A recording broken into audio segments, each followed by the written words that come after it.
Welcome, Karen Crystal Lasta. Yay! Hello, Dad. So good to see you finally on the show. I've spoken with you several times on a different platform we call Type School, and I'm really excited to get your input on that since you're obviously a big part of that. But I really wanted to kind of just dive into the real interesting questions and answers. So that's where I'm. So I know what you're thinking. Your first question is, do I look as or smell as good as I look? And the answer is yes, I do smell that bad, and something just above rotten fish, which actually I hear is a delicacy there in the Philippines. Is that correct? Oh, do you mean bagoong? That's what I mean. Oh, cool. So, yeah. But you look good. Well, Well, I smell probably better than I look, but I just wanted to thank you to come onto the show. And my biggest interest in having you on the show is because you are not just a part of Type School, but you are also a physicist. So you taught physics, and you are instrumental in the technical goings on behind the scenes of Type School. So I wanted to kind of get your input on what do you think about this new, I would say, pumped up phenomenon about UFOs currently what? in hyperstate as we speak. Everyone's talking about it. Everyone's convinced of one way or the other. I would like to know, what is your take, since I believe physicists really have something more to offer as far as their opinion, because these things are apparently breaking physics as we know it. Wow, what a question to start this conversation. Well, a disclaimer, I don't teach anymore now, so but when it comes to UFOs, I welcome their existence. I yeah, I mean, we work by, evidence, science. We love to see not just to explore the theories, but to see actual, like, physical pieces of evidence that things actually exist, to prove certain theories. So I'm not sure about the news that you were describing just a little while ago. So I'm from the other side of the world, so I haven't heard much about like the UFO, the ramped up interest in it. But yeah, I welcome their existence, and it will be interesting. The thing is, when there are sightings, um, they remain sightings. Apparently, we don't really see the aliens like interacting with us. I'm curious if they do exist. Would What's keeping them from actually interacting with human beings? That's a good question. What are your ideas on that? I have some opinions. Well, in science fiction, some aliens are advanced civilizations, so they actually can. I Are you a Marvel fan? Marvel Cinematic Universe. I am actually, yeah. Yeah, so there was this, I think it was Captain Marvel. She had this instant translator thing going on when she first came to Earth, and they had a different name for planet Earth. Mhm. So, yeah, I'm not sure about the level of communication that the aliens are able to, deal with, but probably some of them are observant. Some of them probably are introverts. Lol. Some of them are um may feel that humans can be hostile, or No. uh, Humans? What? We're so kind and gentle. uh, What? well, maybe some, maybe 50-50. Yeah. So those are some of the things. How about you? What are your thoughts? Well, first of all, my you didn't answer my real Oh, question is, do you believe that there are interplanetary beings, intelligent beings, either from another dimension or another cosmos or another planet.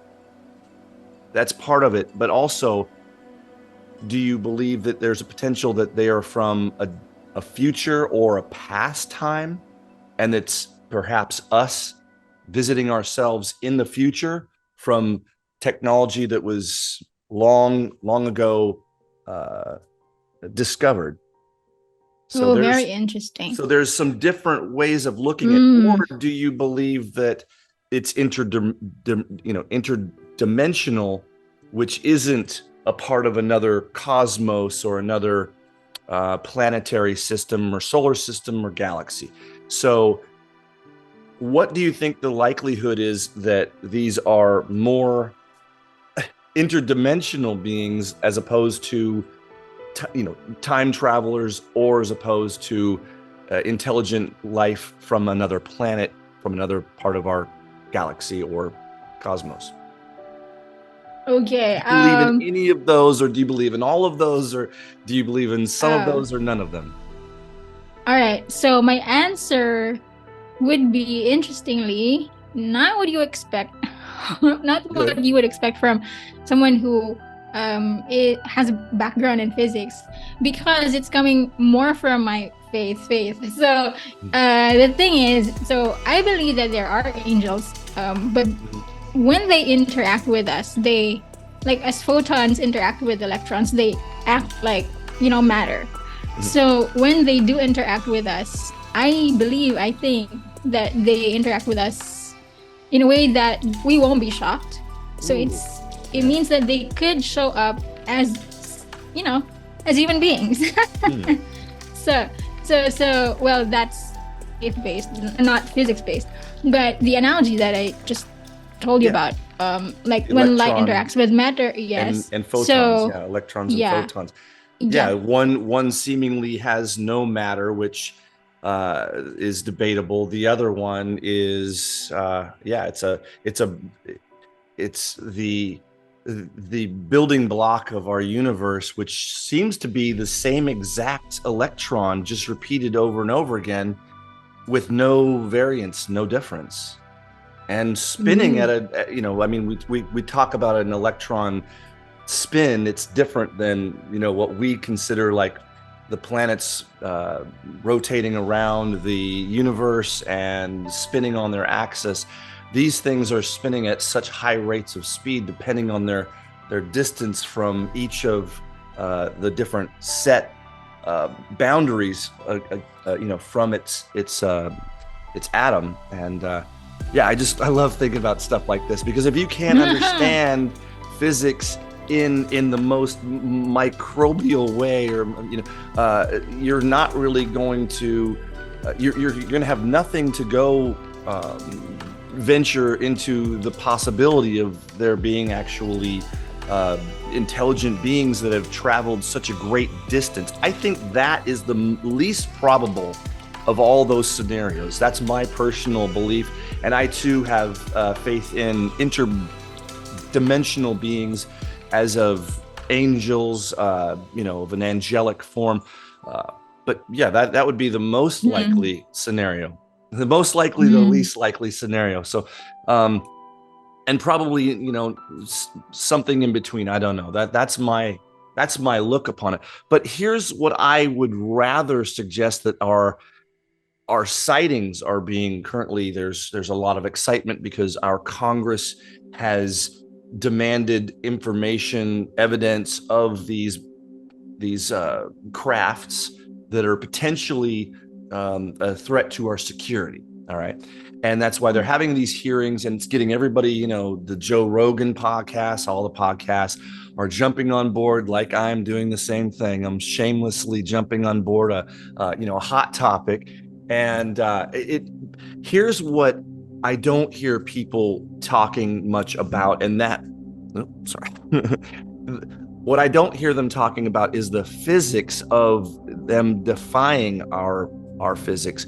So why don't we have panels of physicists really looking into, is this of our own origin, and or is this of a foreign origin? And I think we're not really trying to find the answers, because I really believe some of these crafts are originated from our own, secret government experiments. But that's why I wanted you to give me your take on the Higgs field. What do you think? Is it possible that that could be suspended? And I'll tell you why. I'm curious as to your opinion after you state your opinion. Wait, what do you mean suspended? Okay, all right. So confession, I haven't really dived into, the. I'm not sure why. So maybe my interest was different in back then in college. Yeah. Yeah, but it's interesting how something gives mass to things. Yeah. That's yeah. Um, I just learned that it was called the God particle by some sort of accident or something, because the publishers didn't. Yeah. the Higgs title boson particle. Yeah. Was supposedly the goddamn particle because it's so hard to detect. Yeah. But it's interesting if indeed it's some sort of a God particle that gives mass to things. So I'm gonna say that it somehow points to some source of life that's actually, and that we didn't come, our existence didn't just come from nowhere. It came from something. Something gave birth to our existence right now. So that will be a jump in logic. Right, I was gonna say that. Yeah. That is a jump. Yeah.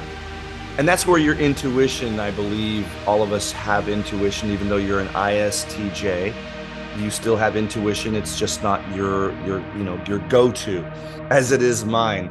But here's why I am curious as to, you're exactly right that the Higgs field gives all matter mass, all particles mass. And so when a particle has mass, it cannot move like a photon that has no virtual mass. So therefore, if you were able to suspend the Higgs field around an object, it wouldn't be susceptible to the physics of our gravitational pull, our resistance to our air pressure, our water pressure in the oceans, where we can observe these things going through with absolute no impedance from current or water. It defies all logic or all suspended physics at some point. And I'm thinking perhaps there's a reason why there aren't a bunch of physicists to jump around and think about these things, because that's the only logical explanation I can come up with, that we could say, all right, we can build crafts that can move without being impeded by the elements. It just makes perfect sense. It's like you took a metal object and made it built out of photons, and it can move at the speed of light. And then there's all the incredible revelations that come to your mind when you realize that if you could actually move a craft at the speed of light, there would be no time passed. You would be able to quickly accelerate, quickly decelerate. And there would be you could actually be inside of it without being, any G forces being exerted upon you.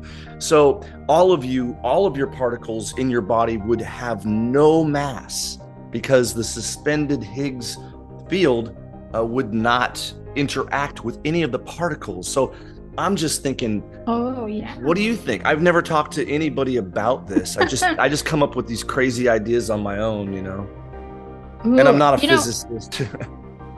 Right. I think it will be well for us to do a part two when I read more about it.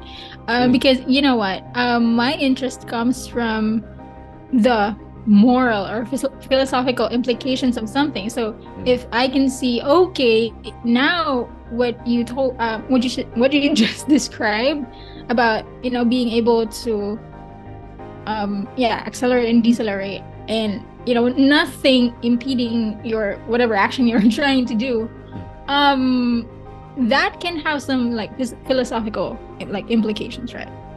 mm. So yeah, so I was just saying, if that is possible, physically speaking, so what would happen? Well, it might be, won't it cause chaos if, for example, well, if everybody in, let's say, a closed room, an enclosed space, will suddenly experience the Higgs field being suspended, and suddenly they're free to do whatever. Wow. Yeah. So won't there be some sort of chaos? It would Yeah. be nice for, yeah, for For just one. ENTPs, we would love that. Wow, wow, wow. Yeah, that'd be the Um, worst thing. We need the laws of physics to keep the ENTPs in control. No, or all hell will yeah, break loose. it would be interesting to, well, see in an experiment, in a thought experiment, just one particle or one entity, for example, just um set free, from Mhm. the Higgs field, and then Right. how it will behave with the rest who are still, Yeah, under, yeah, the influence of the Higgs field. right, which is seemingly absolutely everywhere. So, yeah, I think that if we could, I mean, it's an exercise in futility to even think about these things, but I can't help it. I'm intrigued by what's happening on the micro level, and it's fun to talk to a physicist about things like this. So because I don't have any physicist friends, I don't have, Oh, I've never met anybody that could carry on a good dialogue about the physics of the universe. So it's so do you try to stay abreast on all the new information coming down the pike? If there's any, do you have any particular YouTube channels that you subscribe to, or Reddit feeds? I guess, is that what you call it? Threads? ooh, Yeah, uh, that you would suggest are interesting, or are you just kind of beyond oh, it? right now, well, if you didn't tell me about like the philosophical questions that can be asked about it, I won't be that interested. So I would say, in relation to type school, which we would connect later on, Yeah. I, as an ISTJ, so I operate via SI, TE, and FI. Hmm. So what triggered the interest in me was my child function, the FI, there, because I'm interested in moral, philosophical interactions and dialogues and conversations. Hmm. So, haha, when you pointed that out, okay, so that caught my interest, and then that might drive me to diving into Reddit Yeah. threads and YouTube Right. channels and whatnot. So right now I don't have like real recommendations, Mm. but yeah, a while ago, before we started this conversation, I actually looked it up on YouTube. So, Mm. well, there are like basic basic explanations, science-based ones, Mm. physics-based. So there's TED-Ed, there's the world of science, there's Science ABC, and all that stuff. So they explain the basic things, but I'm not sure if they have asked the what if questions. I know there's a channel called What If. I'm not sure if it already tackled that, but it would be interesting to see. What if there wasn't? No, I'm kidding.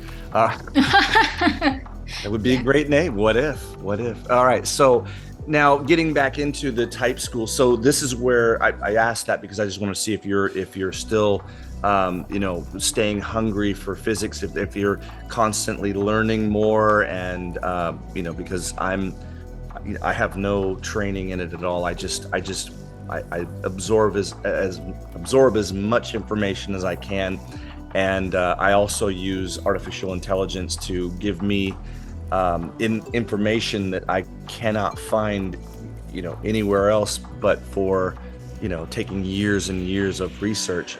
It makes it very, very easy for me to get my questions answered at a satisfactory level. Right. It's really, I mean, it's like, wow. I don't know if you've seen my show about the chat GPT, Mm, but I've mentioned that I had designed all of my I'm designing the jailbreaks so that they are mm. certain personality types, and I mentioned that the chat GPT is already an ISTJ. So I Yes. don't know, what do you think about that? Do you identify with that? Yeah. I would say I'm more interesting. Lol. I mean, the more interesting than the default chat GPT like settings. If you don't prompt it correctly, it will just be sound robotic and it will Yeah. not be intuitive. And you need to really be detailed about giving instructions, or it'll be wealth if you feed it with examples, Hmm. because sometimes it just doesn't get what you have in mind if you're not into explaining things in a detailed manner Mhm. with specifications as to what really is it that you want as an output, then it would base its answers on like the general knowledge that it has accumulated. Yeah. Well, you Yeah. being, TE is very good for that, explaining what you're looking for and programming. For me, it's just like I just assume it already knows exactly what I've been thinking for the last 10 minutes, and I just kind of jump in, that's my TI. But as far as your persona, the ISTJ, I've always enjoyed my friends who are ISTJs, and I think did I say ISTJ or did I say an IN? I don't know. You said ISTJ, yeah. I did. Okay. So I just get to edit all this out. But what my friends have such a dry and quirky sense of humor that I really enjoy the Mm. company of ISTJs. And I don't think I've ever met a female ISTJ. I don't know if females are less likely to be. I've assumed some people were ISTJ and found out later that they were INTP, just completely different. Mm. But I think I just the level of intelligence. I just think of all my friends that I know of are very intelligent also. So that's always nice. I think you probably are aware that ENTPs are always looking for, not just, meaningless communication, but we want depth. Yes. We want to test our ideas. That's what I did with you. Is like I want to test my ideas. Is it stupid? Is it, can you give me some different perspective from your view of maybe probably where I could research, or where I'm wrong, or we want to hear those things. We don't just want to argue with you. We want you to argue with us. That's really what we should put it in that perspective. But yeah. So, is there anything you would like to talk about your type, your position at Type School, and where you see your vision for this brand new medium where people can meet, chat, have interaction with some of their favorite YouTubers, content creators from MBTI. What do you see as far as where you would like to branch out, and how do you see it affecting the world? Hmm. Great question. So, I well, um, I do think that whatever endeavors that we have in life as individuals, it will be helpful for us to look back to ourselves our personality, to the way we've shaped ourselves throughout the years, through years of choices and repeated choices, thereby forming our default behavior. It will be well to go back to that and then use that to direct us to where we're going next. So I think Type School is helping people discover who they are, why they're behaving in the way that they're behaving, to understanding themselves and why they interact with certain people much more interest than others. Yes. So I think that Type School can be a launchpad to people not just discovering themselves, but also helping them have more fruitful and meaningful and fun relationships with other people. So then it would minimize like the judgments. I don't like him. He's that way, and this girl, she's that way. Because we begin to understand others, how they operate, and we begin to understand their preferences, and then we now know how to adjust to them. So I think that's one of the biggest things that Type School can offer. And also it offers the amazing platform to meet people of the same as yours, who operate the same as you do, and also the ones that operate the opposite of the way you do. Right. And it would be interesting to see their perspectives, like what we're doing now, right? So all the interactions and the self-discovery and how all of that will lead to, having more, let's say, discovering your deepest why. It can be very much related to your typology, to your personality type. So yeah, I mean, those are some of the benefits that Type School is going to give. Right. So it will be exciting. Yes. Awesome. Well, this has been fun talking to you. Now, I told you I'm going to give you some pop questions just to see how you react. Yeah. So I'm studying you as an ISTJ. So this is really, this is a new experience for me. So I'm really happy that you came onto the show. But I want you to give me one, if you could have lunch or dinner with anyone in the entire world, who would it be? And somebody that I would know, somebody that's famous, somebody that's an icon or whatever. So they could be living or deceased. I would like to know who you would most like to have a 5-course meal, sitting down, enjoying, wherever you want to go. That'd be interesting where you'd go and what food you'd eat too. So what is your answer on this? On the spot. I love it. Go. Someone you would know? Everybody would know. Yeah. Like everybody would know. Yeah. Somebody that so we can relate to the person that you would. So right. somebody famous, like it could be a sports legend. It could be, a famous doctor, a famous, theologian, an author of a book that we may know. Wow. I think I'd pick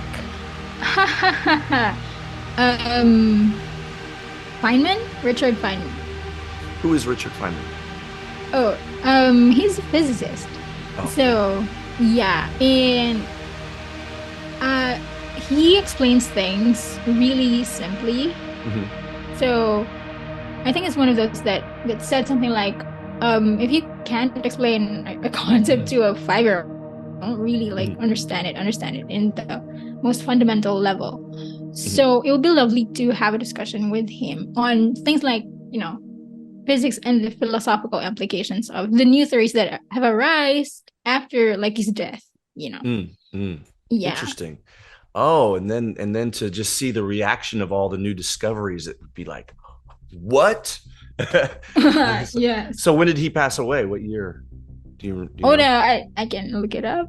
But is it long past? Yeah, long past. Okay, so much has been discovered. Okay, that didn't tell me enough. So I'm going to ask you another pop question. All right. If you could be any animal, any living creature that exists now, not a dinosaur, nothing in the past. So what would you be and why? What would you want to be? If you couldn't be human and you had to be some other form of life, what would it be? A cat. A cat. Why would you want to be a cat? Oh, we have a cat here at home, and he sleeps most of the time. Yeah, like he sleeps all day, and it's just nice. Well, I would always say I want to be Taylor Swift's cat because I know I would be well fed, because not all cats are well fed. Yeah. So a cat, so that I don't have to work. Yeah. But I needed to be somebody's like Taylor Swift's cat. So I know I will be taken care of. Interesting. And that was a quick answer. Okay. And so you are highly domesticated. See, I would want to be, if I were to be a cat, I would want to be an alley cat. I would not want to be restrained to anybody, because I don't need a human to take care of me. I can provide all of my own, and it wouldn't be interesting to be someone else's pet. I would much rather explore the world around me and cause as much mayhem, in the middle of the night with my friends as possible. I know it sounds crazy. Okay, I've got one more question for you. It's like, I have a question that involves MBTI and the ENTP. I just recently learned from one of my viewers that Carl Jung once said that the ENTP archetype cannot be viewed in, what is it? They cannot be viewed directly. So the ENTP archetype cannot be viewed directly. What do you think he meant by that? Ooh, cannot be viewed directly. Interesting. Well, so far in the ENTPs that I have interacted with, well, before I knew you, they have been I don't know, so debative, and I try to avoid them before you and Mengju, by the way. So yes, yeah, but because I think it is because of the NE and the TI just always working the extrovert intuition and then the introverted thinking, and then. But deep inside you actually care for people. Like you have the FE, right? Yeah. So at first glance, function. and in the first few interactions, I may hide myself from you, especially if you just want to talk all day. Yeah, which I do. Yeah. And especially if we don't agree on some things and you really want to talk about it, wait, I have tasks to take care of, and so probably what was that word again that your friend the described? archetype. The archetype. The ENTP archetype cannot directly be viewed. Directly be viewed. I think the FE, because of the FE that's hidden, right? The FE and is the other one, the SI. That's my last function. Yeah, the last one. So the last two functions, your concern about other people plus your memories of the past, I think those are hidden beneath. And so if you just get to know ENTPs, that's when you really grow to love them.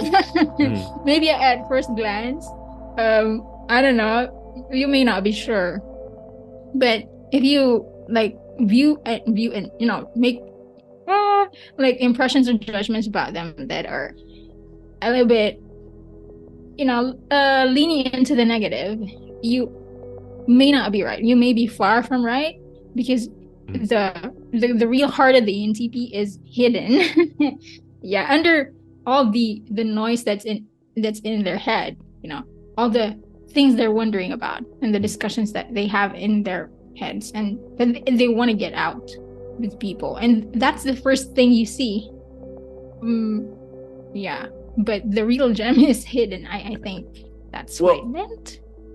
I think the term directly means that you cannot take one isolated example of an ENTP and say, oh, that speaks for all ENTPs.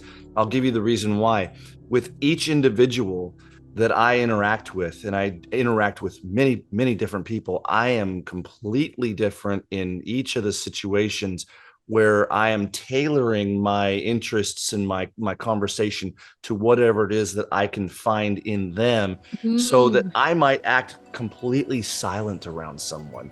You might think that I'm a complete introvert, but I don't have anything to say. I don't chit chat, and frankly, you know, I just I think that ENTPs are very chameleon-esque. They will, you know, be in any situation. They can be a leader, they can be a follower. I'm a Sigma male, so I'm able to do both. You know, I'm able to take direction or give direction. But yeah, I think people are treacherous, and I think the less people we hang around is best. But I always find myself surrounded. I don't know why. That's so interesting. And we're back. Okay, so I really am enjoying this conversation, but I forgot to ask you another question. I really want to know what your biggest passion is in life. I mean, the thing that consumes most of your thoughts. What would that be? Well, there's a phrase that I use occasionally in my social posts, and whenever I remember to put it, it will be, love is the theory of everything. So are you familiar with the theory of everything? Yeah, right? The M theory is one of them. But yeah, the love, the theory of everything. What made you adopt or create that saying? Oh, okay. So, well, to define the love here first, it's non-coercive, meaning it doesn't force. So non-coercive, self-giving, and other-centered love. So Other-centered, I like, not self-centered. Yeah. That really is truly the definition of love is charity. If you look at it in it's something that's given to you, and we're talking about like agape love, the love that comes down from above, that is a gift, and you could never earn it, you could never achieve it on your own, and the person that gives this to you wants absolutely nothing in return. Yes. So when we I say it's like the theory of everything, because it doesn't just include physics. It includes like all networks, for all kinds of networks to operate and to thrive and to continue living, right? And existing. So it's like the theory of life. So it applies not only to how like physical networks, like electrical networks work, but it also applies to social networks and ecological, right? In basically all kinds of human interaction. Right. And not even necessarily human, but even in plants. I mean, I do a little bit of gardening myself, and I'm fascinated to find out that the connecting roots beneath the ground, there's a neural, I don't know what it is, how it works exactly, but much like our brain, I would imagine that it's sending information, receiving information, and they feel joy. The plants feel happy, or they feel scared, they feel fear. And people are just starting to understand that. I mean, we knew that back in the mid 70s. People were, the hippies were like, hey man, the plants, like, they're happy, man. You got to talk to them. And I was like, yeah, I'm not talking to a plant, bro. But it really does make sense, because when you're playing music or a beautiful vibration, or even the birds in the morning when they start chirping, it sends messages to the plants to start growing. Right. It's funny that, but wasn't there grass before there were birds? So what was telling it to grow? I don't know. But Creation week. Yeah, I was just, making fun of evolution. Anyways. Oh. But yeah. So yeah, which came first, the chicken or the egg, or the cell or the protein? Think about that. I thought of that, like, okay, for instance, we should be saying which came first, the cell or the protein which the cell eats, because you have to fashion a protein out of like 26. They have to all fasten up together within a microsecond, and all.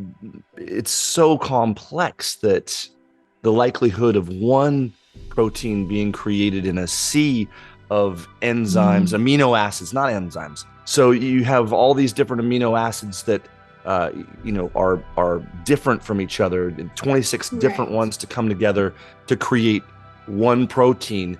Now the cell has something to eat. But where did the cell come from? Doesn't it? I don't know. I'm curious. What do you think about that? I'm just picking your brain all night, aren't I? Wow. But it's daytime for you. It's day. Yeah. Yes, it's 11:43 a.m. Nice. Yeah.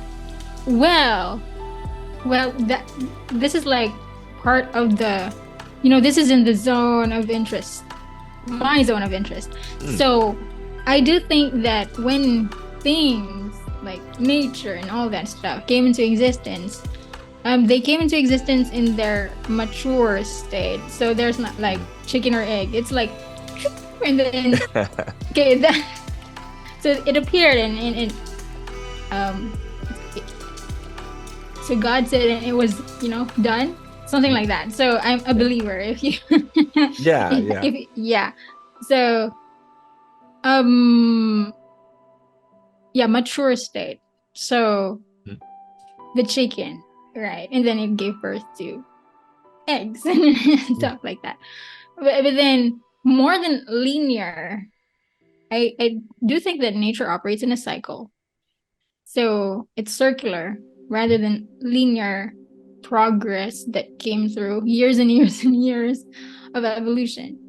So that's not a very physics way of saying things, I know, but I'm not into Darwinian evolution. Not macroevolution, but microevolution exists. Micro, we can experience that. We have evidence of that. But I'm just, I'm not worried that, in 100 years that, Planet of the Apes is going to take over and we're going to be obsolete. No, that's probably not going to happen. But wow, I like what you responded to as your passion, because love is so misunderstood in our language. It's so watered down. We have we love everything. I love this car. I love this house. I love my dogs. I love my family. I love my friends. I love my whoever and whatever. It's like we place this value that we highly esteem as we love this thing and therefore it must be great. We assume it's great, but we love a lot of things that are not great. But I think that in getting back to the I wouldn't say religious, but spiritual aspect of love, it is really not in our nature to give selflessly. And so therefore it is a higher nature. And that nature is the one providing a different kind of love. There's the love of man, and then there's the love of God. There's the fear of man, then there's the fear of God. They're completely different. One's vile, one is essential.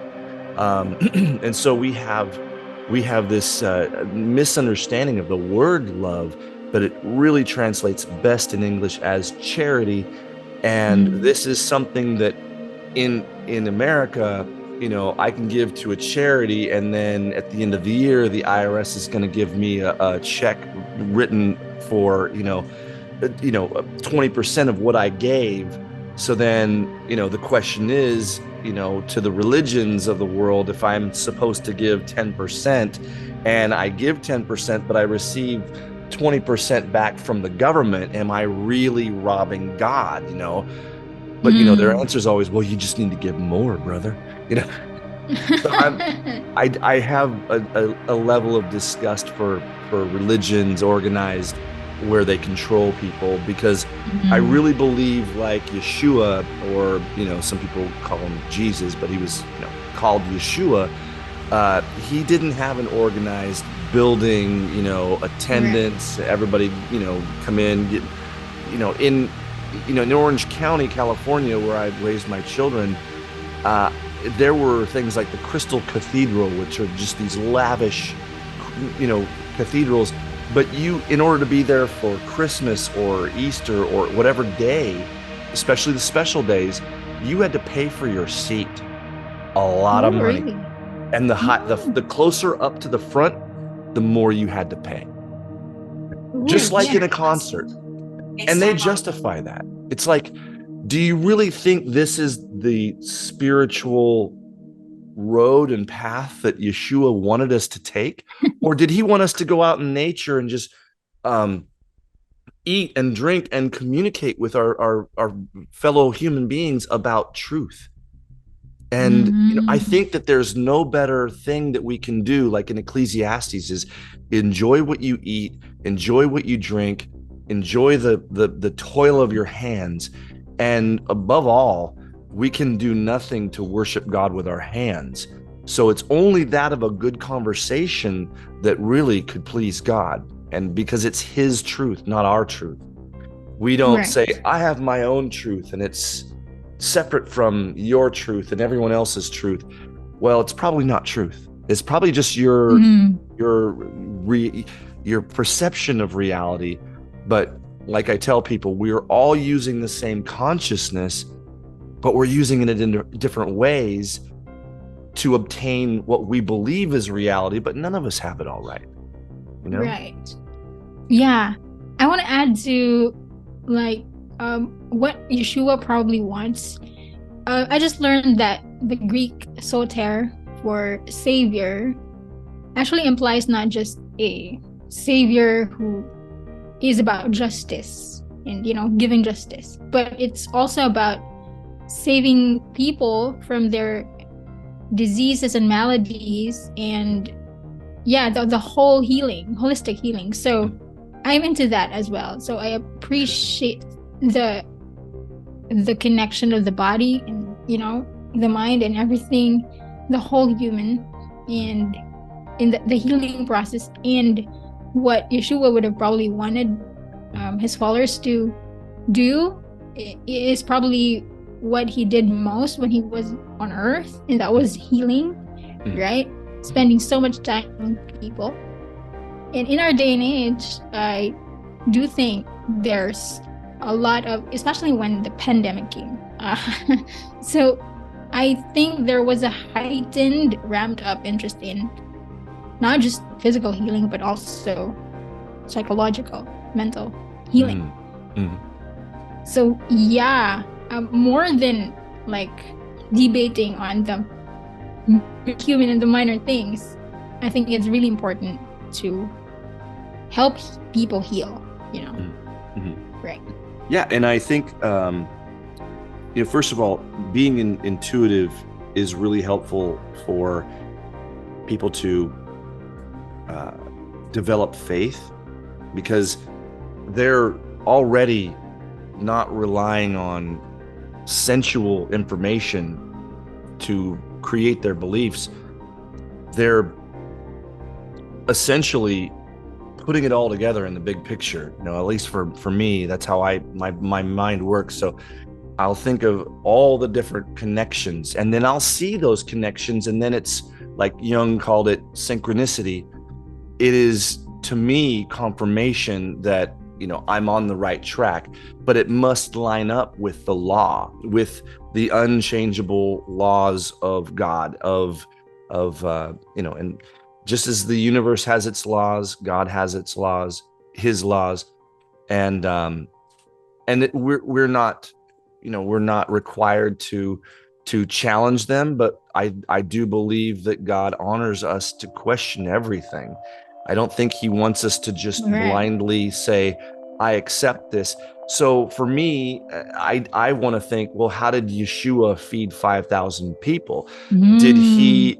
he actually understand physics enough to where he could maybe take the loaf and take the fish and put them under, a different um, covering, and then reach in and grab the loaf of bread from 10 minutes ago and take it out, and then grab it from 20 minutes ago, or just go seconds. I mean, the fish, same thing. Like, he only had one fish. Well, is it possible that he took that same fish but from different times and points in time?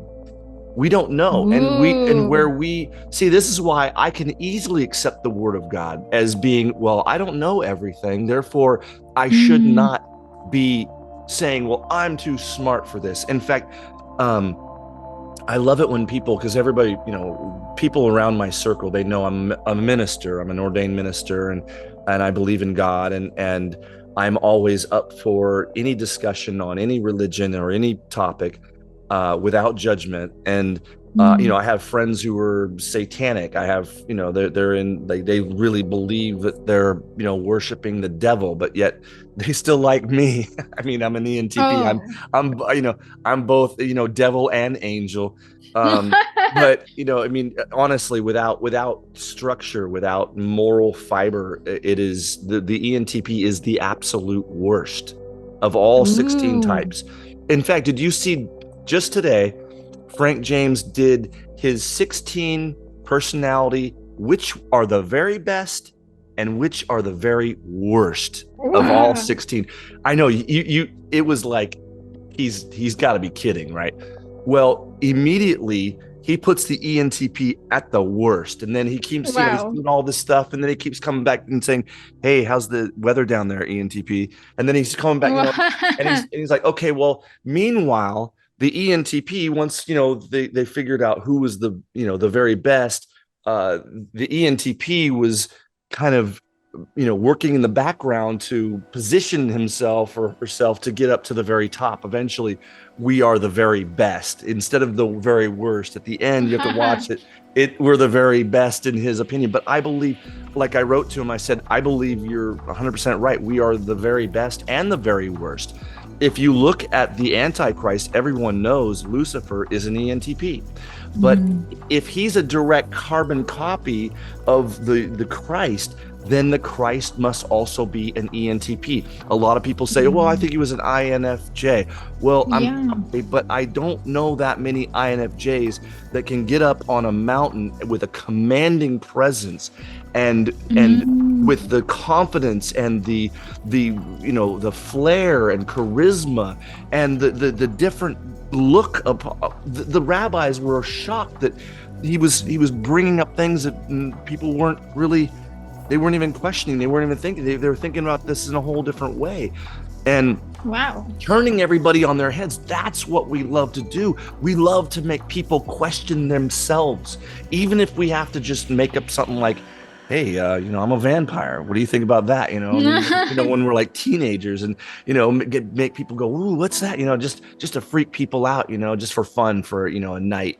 But and my friends would always say, hey, go do a Daniel on that guy, or that girl, or I'd go up and make some weird crazy story, just improv, and just to see if I can make them believe it.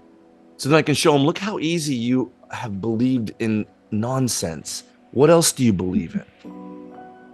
And then open it up. And then I start like picking them apart. I used to be an atheist when I was 18. I was Mm. completely against, like I was so convinced that I could explain everything in the Bible, how these people were so stupid to believe in such a thing.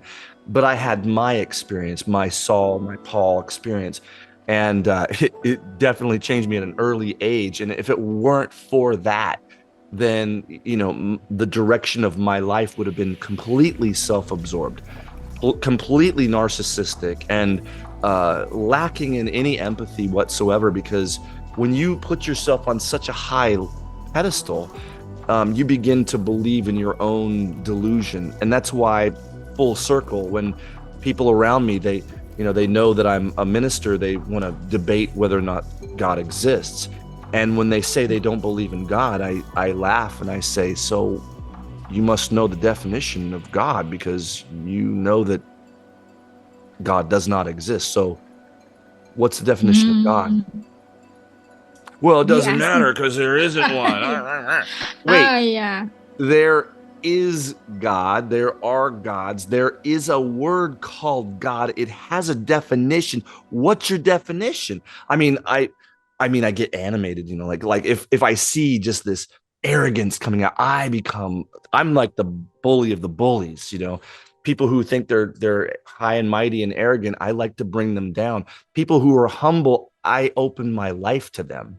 And it's like that's where I get like my emotion comes out. Like I love humility because I'm not, it's like I want to be humble because I've been the opposite, and but I think that when they say, well, it doesn't matter, I say, well, actually, by definition, you are becoming a god by esteeming your view of another deity that does or does not exist. You're now making yourself above that deity, putting you at God status. So you by definition are your own God. So you don't believe Right. in yourself. Is that what you're saying? You don't believe in yourself? You don't believe that you exist? And they're just, well, I want to have a civil conversation, but if you come off with such hot and I don't believe in God, and really, I'm gonna have fun with you, But if you go, I'm not sure, I'm like, well, here's what I think. What do you think about that idea? It doesn't hurt me if you don't believe in my ideas, because you see, that is just fear of losing something that you love, is getting angry at someone, or being anxious about something. You're worried about losing something that you love. It could be minuscule, but if somebody comes up to me and says, hey, your kid's stupid, and next time I see your kid, I'm going to slap him in the face, and I'm like, dude, I don't have a kid, and I'm not scared, I'm not angry, I'm like, yeah, dude, hey, have a nice day, man. Don't know what you're talking about. But if I have a kid and this guy comes up to me and says, hey, your kid's gonna get his ass kicked, now I'm like, what? Now because I love my kids. So now you have directly threatened what I love. But the key is to realize that they've done nothing to destroy that love. It still exists, but I'm not experiencing love. I'm experiencing hate now. So it's only one emotion that you're experiencing. It's everything that you love, and then everything that is threatening that which you love is a spectrum of fear. So you could love your opinion about your religion, and if somebody comes along and says, well, your religion is stupid and here's why, and I'll tell you point, and then if you're like a studier of Christ, that I bring it up often. Psalms 119 verse 165 says, great peace have they which love thy law, and nothing shall offend them. So if I love God's law, why am I offended? Am I afraid of a man, or am I afraid of God, who can see my hatred in my heart for another human being if I allow my emotions to take the better part of me, my vile affections, the Bible calls them, So, but that's just my Wow. opinion. Cool. Very cool. I like the way you think. Did you have any questions that you wanted to ask me? Oh, well, I thought about it earlier. So it was about, so you have wisdom of ripened years, right? Oh, I hope Yeah. so. I'm Uh, 54. I better have something to show for this. Yeah. so I wanted to know, well, earlier I wanted to know what your biggest goal in life was, and if you already accomplished it, and how you're experiencing or enjoying it now. Well, I had a second Oh, question that I wanted to ask though. How's your like conversion experience? Because yeah, from from atheism too. Right. I had my, like I said, my Saul experience where I came into contact with my humanity, my mortality, and what I realized that I didn't have all the answers, and I wasn't capable of saving myself in a situation that I would have easily gotten myself out of, but for the fact of the circumstances, the perfect storm, if you will, caused me to nearly drown in a lake because I one morning I woke up very early, took my kayak out to this lake in the summer, and there had been a windstorm the night before, blowing all the logs to one side. And I know that in the morning, the campers come down. I live near this park, so I know it backwards and forwards. So I come out there, I see, oh, there's no logs for the kids to play on. So I'm like, well, go to the other side where all the logs are. And I push I find the one that people like to, it's a big one. It's huge, like 60 feet long, this big around. And I pushed it, left my kayak on one side and pushed it back and forth. Like I'd swim up to it, push it, and the log would just barely go. And I'd swim up to it, push it with all I had, and it just barely go. So I'm doing this back and forth through the whole lake. So it's not like I'm swimming one time, because I could swim the lake backward and forward. It's like less than a mile. And so this way I was completely exhausted, and I was 18, which means I had like my body fat. I was working out all the time. I had about 2% body fat. And so I couldn't float. I was incapable of floating. So I wasn't able to like relax or anything. By the time I got the log onto the one side, and I decided to swim back immediately without resting. And I found myself in a situation where I thought I was going to die. And in a way that I would have been humiliated because of my pride in being a great swimmer and diver, scuba diver. I'd been skin diving since I was 7. And so this would have been like, wow. It was ironic. Like, wow, I laughed at like hearing stories about people drowning in my local river or whatever. I'm like, I've been body surfing our river since I was 7, it's pride. It's just all this pride. And so, and we're taught to be proud of who we are and our accomplishments, our abilities, and to be scheming and always trying to get ahead and being resourceful and such. So we misinterpret that with the deadly sin of pride, which means I am now blinded by my own truths that are not true, my own reality, which is not real, my own perceptions, which are faulty and incomplete. And so that's where I had to say, okay, I was going to call out to the one guy. There's one guy in another kayak that when he first swam in front of me, I said, "Excuse me, sir, could I hang on to the back of your kayak and you can take me?" The only one person in the whole river. And he goes, "No, because then you're going to get us both wet." And I'm like, "Okay, thanks. I'll just drown then." I'm like swimming like this. I should have turned around. I was a few feet from the shore. I could have walked barefoot around the trail, but I didn't want to walk barefoot.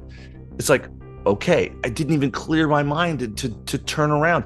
I just kept going, and I kept going, and not even to the middle. I was thinking, I got to call out to this guy, but I'm like, no, if you do, you're gonna, it's a symbol that you're not able to do this. You cannot call out, because if he even does come, you'll be dead by the time he gets there. He won't be able to find you. This is a bottomless lake. Like it's, over 100 feet. They thought there was no bottom because it's connected to our volcano, Mount Hood or Mount St. Helens. So it's like it was an old volcano that fell in on itself. That's the lake, right? And it's called Battleground Lake. You can check it out. It's pretty cool. But when I finally realized I was going to call out to this guy for the third time and chose not, I heard this audible voice. I mean, maybe I was hallucinating, but it said, "Why are you calling out to him? Why are you even thinking about calling out to a man? No man can help you right now. God is the only one that can help you." And it's like, I have no choice. It's either you surrender or you're dead, and you're 18, and everybody's going to read about you in the newspaper and laugh. That he thought he was such a great swimmer. Wow, look at, he's dead. That's what I would have done. as an arrogant teenager, and no empathy and no consideration for, people who, aren't perfect. No one's perfect. And that's where we have to learn our imperfections. And this is why I always say, when it comes to MBTI, it's not as important to find out what your strengths are, what your personality types are great at. You got to find out what is the worst part of your character. What is the worst aspect of your type that you need help with more than anything, and to be aware of it and be aware of your shortcomings, because ultimately as an ENTP, we want to know the unknowns, and we just can't imagine not knowing everything. Like we've got to figure everything out. That's why I gravitate towards MBTI, because it's a Rosetta Stone into personality. But getting back to your other question, I think that when I first started out, of course, as a teenager, I wanted to be I was a musician, and I wanted to release an album and go on tour. And I did all those things, and I was married at the time, and it was not conducive for my relationship. And so I was given an ultimatum, and I chose, to continue to what I was doing. And she left and took my little 1-year-old daughter with her to somewhere I didn't even know. And it broke me. And even though I was trying to believe in God at a very early age, in my early 20s, I realized that even this change that happened to me, it changed my music. My music was very sensual before, and then it became all prayers. My music is all about prayers. If you listen to it, you might think I'm singing about a girl. I'm actually singing about my God. And this is where, it changed everything about me that one day when I finally was saved. And I could go on a longer story about this. It's a long story. I wrote a song about it, but anyways, it was at that point where I realized, okay, my being a producer and a musician and all these things has gotten me here today. I am, living in this mansion by myself, alone. My daughter's gone. I don't know where. My beautiful wife is taken off. I don't know where. I'm hearing people from Seattle going, hey, musician friends of mine going, hey, I thought I saw your wife. Do you have a baby now? I'm like, yeah, she's like 1.5, and broke my heart. And so I started to realize that everything that I was doing in my life I'm trying to do it for God, but it's really for me. It's all for me. And so I realized, I looked at my life and saw that nothing in my life was ever done for non-selfish purposes. For instance, I went to all these different churches. I went to feed the hungry, visited the people in prison, clothed the naked. I mean, they weren't really naked, but I had friends that got their clothes stolen, and people that needed clothes, and and visited people, visited the widows in their suffering, and the fatherless that you're alleviating their pain. All these things I would do, and then I would go to my peers in that social structure of religion and go, so bro, how you doing? Just waiting for the opportunity to just go, well, guess what I did today? I did this and I did that, in a subtle way, in a way that's cloaked in virtue and godliness, and then we go to our other friends who don't know our other friends, and we just live like hell, and we party and we talk like they do, but then we go to this one, we say, amen, bro, and this one we're like, hey, yeah, you know what it's like. It's like we're living in duality. But when we realize that we are completely fallen, not partly fallen, we're completely fallen. We have to rebuild on a rock that is not of ourselves. It's not of our foundation. We have to be broken first. Just like the pot has to be broken and remolded into something more honorable and useful for not our purpose, but for the purpose of our Creator, to be filled up with His ghost, with His spirit, intertwined. And then that is the only hope of overcoming the mind and the emotions, producing this physical, selfish fruit in the world. It could be selfish words. It could be words of encouragement, but you're really trying to, get a leg up in your office, and you're like, placating your boss. Hey, you're a really great dresser, boss. You're great. Oh, you're the best boss ever. Meanwhile, you hate his guts, and you're like, that guy just can't. But it's this duality where when we have to go into these social situations, we can't be ourselves. If we are ourselves, people will think, well, you don't think the way I'm thinking, but these thoughts don't belong in a workplace. That's why when my whole plan of life was destroyed in 2008, when I realized, okay, I got out of Southern California, left my career. It was over God too. Just to be really clear, like I was challenged to give up my career, which was, six figures, to leave it all and raise my kids, because of a divorce on my own, and just leave the corporate life and live on, my savings and not live a lavish lifestyle. My restaurant budget for restaurants was $11.50 a month, and I could never keep that. I couldn't keep that. Like, no matter how hard I tried, I would always blow that budget because, I enjoyed eating, and I was 240 pounds. And then I started reading the King James Bible when I was away from work, and I started reading things like, well, the belly is made for the man, not the man for the belly, and so that's where, why am I eating so much? Is it because I'm eating in fear that somebody else will get or it will go bad? Why am I eating so much?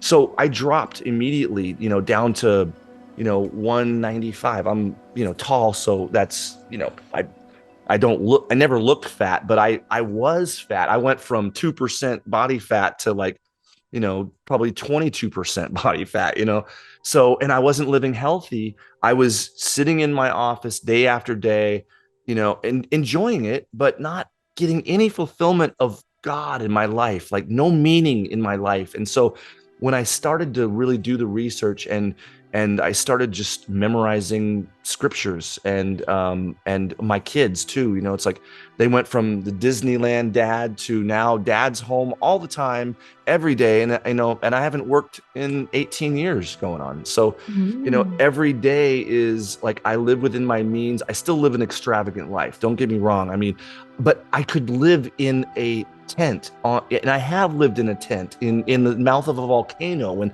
my life was very rough, and I had to adapt for my children, for my daughter, during, the beginning of the divorce. And, so we went from living in a 13-bedroom mansion to my daughter and I living alone in a tent in the mouth of a volcano in Southern California, in San Diego. So we went from all of a sudden, we have everything, to having absolutely nothing but each other. And it was the best thing that could have happened to me at the time. I didn't leave immediately at that point. I went back to my old career, with the law firm, and made my other money, because I was doing, as a self-employed for a while. That's where, we had the large house. So, but everything means nothing. But people are the opportunity to do what is good. Without people in our life, we just do good for ourselves, but we don't have an opportunity to give. So even though I'm ambiverted, I could be alone for weeks and not deal with anybody, or I can be the life of every party, walk into the door and just expect that I have to entertain every single one of these people. I'm going to meet every single one of these people in here. It's like I feel a responsibility, not because I think I'm so interesting, or it's because that's just who I am. And I can go like that for hours and hours. And then I get drained and go, I don't want to talk to anybody for a week. I want to go, do videos in my studio, or make music, or, write or something. But, or just be in nature. That's really where, if it's sunny outside, I'm not inside. Oh, I'm sorry. Can you hear me? Yes. Boom. But yeah, if it's sunny outside, if the sun is shining, I have a very hard time being in this house. It's like It's like a 100-inch screen, on the wall. It's like, I don't want to see anything but nature. It's like, I don't care to watch television. Will never watch the news. I don't believe in anything that they're telling me. It's all a waste of time. And in my life, I am right where I want to be.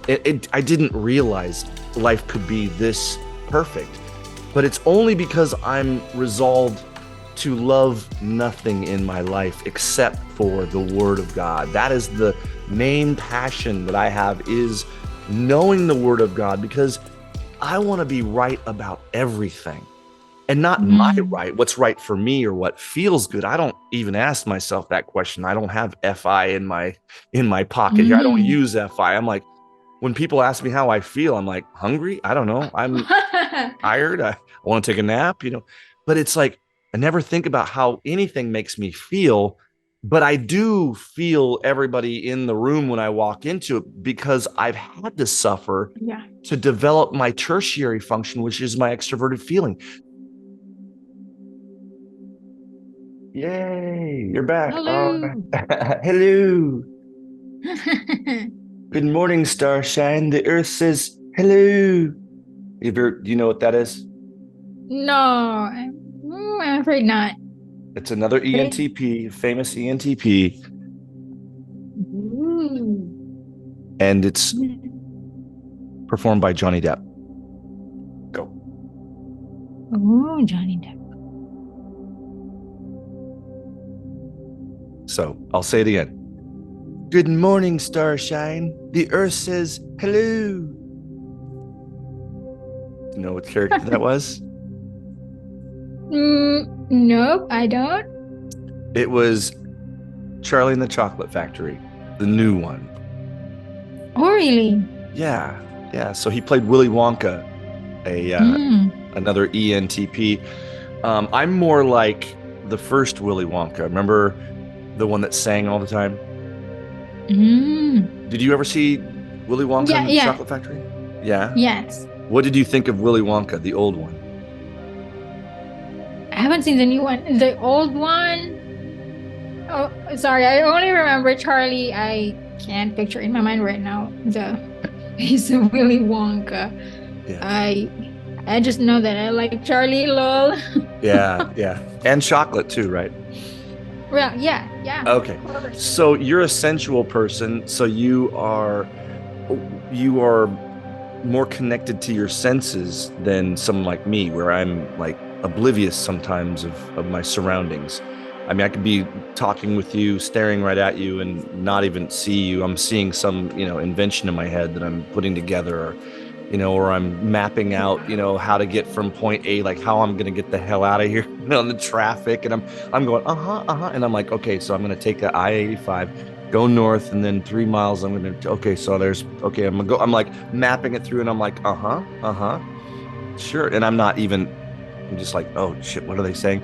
And then the cool thing is, I can then go back in my brain and hear what they said like seconds ago, and then respond. Yeah. So I have this weird auditorial ability. So auditorially, I learn languages really quickly. So it's like I like I sing in Egyptian. It's like from listening to a tape.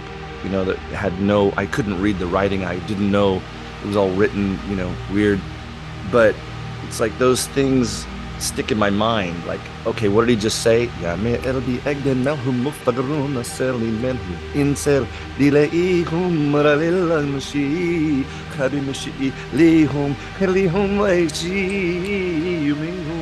like, but I'm like, well, why you guys can't do that? Like, you just can't listen to a foreign tape. You don't even know what they're saying, and you can't just do it. This is before I understood MBTI, obviously. I just thought everybody should be able to learn a new language quickly, or I think everybody should be able to, pick up an instrument and just start playing, and, or start singing, and, or, all these things. We project our own type onto everyone else, not knowing that. So that's why we can't get along. This is how MBTI solved my problem with my only sister, my only sibling. And so, she's an INFJ. So I really got to sense of wow, no one, it's like they say that INFJs are created out of trauma. Well, maybe that's why a lot of ENTPs have older sisters that are INFJs. I think there's something to that. I mean, I could be wrong, but I've got a theory about that. We are just treacherous as young kids. We're daredevils. We do whatever the hell we can imagine. Fortunately, my parents let me, paint murals on my walls in my room and install waterfalls in my bedroom. Like they let me do whatever I wanted. I mean, they just let my imagination run wild. But then I didn't have two parents staying at home or one parent staying at home. They were both working, and therefore I just literally raised myself with my neighborhood friends and, created a club, always had clubs, had a clubhouse, on the ranch, and everybody came to the clubhouse, and it was like, this is fun. I'm like, I'm developing who I am alone without parental guidance, so I got away with a lot of mischief. And, part of me is really happy about that and that I survived it all. But, is it going to encourage someone to live a risky life? Probably. But my suggestion and my wisdom to them would be, don't. There's cameras now. You're going to get caught. Anyways, I just thought I'd just throw that in there. I've had a really great time talking with you. This is like our first real communication. And, and so I'm just wondering, what is your biggest, what are you best at? Because I said all that. The question as a sensory, what are you more reliant on? Your hearing, your sight, your smell, your taste, your feel? I know you wanted to be like a cat, so you probably like to be, like have your arms stroked or something. That's probably a love language for you. Maybe touch. Oh, that's interesting. I only allow that to the ones closest to me. Well, I think indoor cats only allow, they allow people to touch them if they can trust those people. I mean, yeah, they are choosy at first. I think that also applies to alley cats. They don't trust that easily, right? Oh, So yeah, I don't know. I do. I trust. Because I project. really? Because I feel like I'm a trustworthy person. I know I am. Because I have a fear of God, so you can trust me with everything, and I won't let you down. Because it's not about you, it's not about me, it's about another factor. And yeah, I don't want to lose track of what I was just saying though. Repeat what you were just saying 1 second ago about. Oh, so I wasn't you're sure. guarded. So You're guarded. Yeah, yes, like a I cat. am. Okay, I got it. Okay, Yeah, right. so that's interesting. But as far as like, are you a foodie? Are you just like crazy about food? And what kinds of food? Or are you Okay, loving so music? Or you obviously like Taylor Swift, which is very interesting. I've recently been introduced to that artist, and really? compared to, yeah, actually, but by an INFJ who said that they were a huge fan of the writing, and they Right. listened to all my music that I have posted, and they were like, actually, there's a lot of similarities between your writing and your production, to what she's doing. And it's like, I listened to her Wow. music, like it's absolutely gorgeous. It's like, I mean, I can see it. Like I can see the videos. I'm a producer, so I'm like producing music videos in my head, listening to this beautiful, amazing voice, and passion. But I don't listen to very much music, especially mainstream. I listen to classical music all day long. And when I sleep, Mm. I make classical music in my head. So it's like I'm constantly avoiding any kind of lyrical music. I love music, but if I hear it all night long in my head. And that is for like a week. If I go to bed and I wake up, I've got the same song in my head. Like, for instance, like Sting has this song, If I ever lose my faith in you, you know that song? There'll be nothing. Oh, it's a beautiful song. So it's that song is so well created, and I can, you know, I would hear every instrument in the room, right? And I can visualize it too. And it's like I can't get that out of my head. Like I'm playing it over and over in my mind. It's like, so if I hear a song on the radio, if it could be just a second, and boom, it could last a week or two with I just can't get the song out of my head.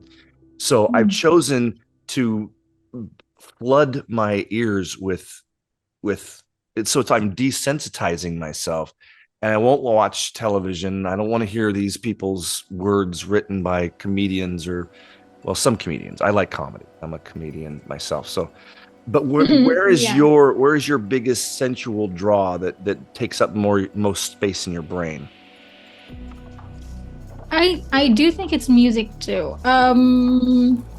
There's one local artist. So but they're in the US now. They're having a tour. So the name is SB19. And so I also love the lyrics, the lyricism of their lyricist, basically the one who writes their songs, Yeah. who is part of the group. Um because I'm I do think that I appreciate sensory things more when I try to recall them and connect them with the present experience that I'm having. So if, for example, if I'm having a conversation with you, for example, right now, I can think of songs. Well, I don't think, you know, of them. They just come to mind. And then I can think of a line that connects to our experience right now, a line in a song that I've heard before. Right. I hear it in my head. So it's more like introverted. So it's something that I've already caught on before, and I can connect it to the present experience. Yeah. So I also like audio editing. Oh yeah. Yeah. What do Audacity, you? and then Oh yeah, I like Audacity. right. Yeah. Yeah. I use Audacity all the time. I like to manipulate the waves. You know, it's like you can do Ooh, anything with the yes. waves. It's so cool. Yeah, right. Um, those are just for personal projects. I also am exploring Premiere Pro right now, the Adobe Premiere Premiere Pro. Pro. Yeah, yeah. I love it. Yeah, I'm using it. it's- Yeah. right. And so I also love the experience of actually video editing, lol. So, Me too. but Yeah. just for myself. Exactly. Yeah. Yeah. It is a Yeah. very, for me, I guess I am getting an SI workout when I'm doing it, right? And it brings me pleasure because I can go for like 16 hours. You know, when I was in college, I was learning on a Macintosh. This is like back in 1988, 89, how to make a stick figure walk with the old Macintosh. I spent 12 hours in the lab, the computer lab. My mom would have to come to the college and bring me food because I just forget to eat, you know? Like today, I've forgotten to eat the entire day. It's like I've just completely, my mind is on other things. But isn't it funny how one particular person thinks I'm not an ENTP on YouTube, and he makes, I don't know if you're familiar with the controversy, but I've created a controversy on online, you know, controversy, which is very fun for me, but my audience doesn't really like the drama, you know. So but it's somebody who bullies other MBTI content creators online, calling Oh, himself really? the type police, where he says that people are not their type, and then Um, his minions will go and harass them. And oh, there's been just, I mean, it's, for me, it's pure fun, you know. I mean, it's like, oh, this is what, because I conflate, I believe, because I won't watch sports anymore. I used to be a big basketball, football fan, but I only will watch mixed martial arts, you know. And I have been since the beginning of mixed martial arts. I've been a mixed martial artist since I was, 9, competing, in first in karate and then other martial arts. But um the the reason I said all that, why in the hell did I even talk about that? Because I'm conflating my YouTube channel, which is, a couple of years old now, to what I love so much, and that's martial arts, which involves the promotion. There's a whole aspect of the promotional for the viewers that has to be controversial. There's got to be, oh, I'm going to kick that guy. No, he's not. I'm going to do.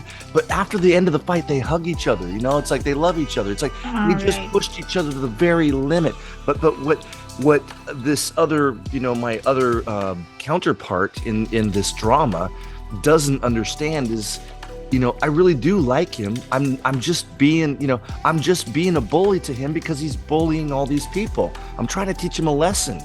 He's a couple years younger than me too, and it's like, you know, he should look up to his elders, but he doesn't. He just wants to say, oh, he's not an ENTP because look, he's got, you know, things going on in the background, and he's, you know, he dresses too nice. He's wearing a smoking jacket. ENTPs don't do that. ENTPs don't like clubs. They don't. He's not an ENTP. I'm the only ENTP. I'm like, oh, this is going to be fun, you know? Oh, you don't know about that? Oh, yeah. And I created a whole, you know, like he did like, I think maybe 20 videos of me putting me down and saying my music is terrible and he wouldn't listen to it. It's not that bad, but it's like, why are you doing this to somebody you don't even know? And we've only spoken, you know, one time. So I make a couple videos and all of a sudden, oh, he's making a video. Oh, hey, I'm just having fun, you know. I'm pretended to be him, you know, with his background, you know. I took my green screen and tried to act like him, and you know, just playing around. And I'm trying to play 4D chess, you know, but my audience doesn't like that because most of my audience are like INFJs. They don't like the drama, and so you know, it's like I just have to go, okay, because here's the thing is I don't really have the time. Like, I'd rather be outside, you know, playing at the river, you know. I'd rather be out picking blueberries in my garden or grapes or whatever. I'd rather be, you know, playing with the dogs and just enjoying nature rather than having this online drama. But it's like I've worked so hard to create this channel and haven't gotten the response that I would like, but not knowing the small amount of audience that I have to target, not many people, you know, of English descent, you know, understanding MBTI, a rare personality type, you know, 2.6% or so, ENTP, you know, didn't even know what it was until, you know, 4 years ago. And my daughter typed me twice. She's a major in psychology, graduated the top of her class in the honors program.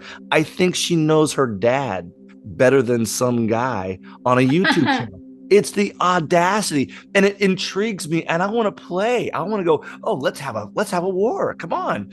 But you know, I think he took it too seriously, and then his INFJ girlfriend, now apparently wife, didn't like the drama either. You know, it's like, but you're messing with another ENTP, my friend. I mean, you're playing with you got the bull by the horns now, you know, the tiger by the tail. What now? I am like, I just want to spend, if I wanted to do anything online, it would be just going after this guy, just picking him apart every single way. But there's so much more value in a conversation like we've been having. It's so much more valuable to my audience, to me too. Right. It's like the drama is a shiny plaything for me. Like, I want to, like, oh, come on, mom, let me go in there and fight, you know? I want to have fun, you know, big pillow fight or something.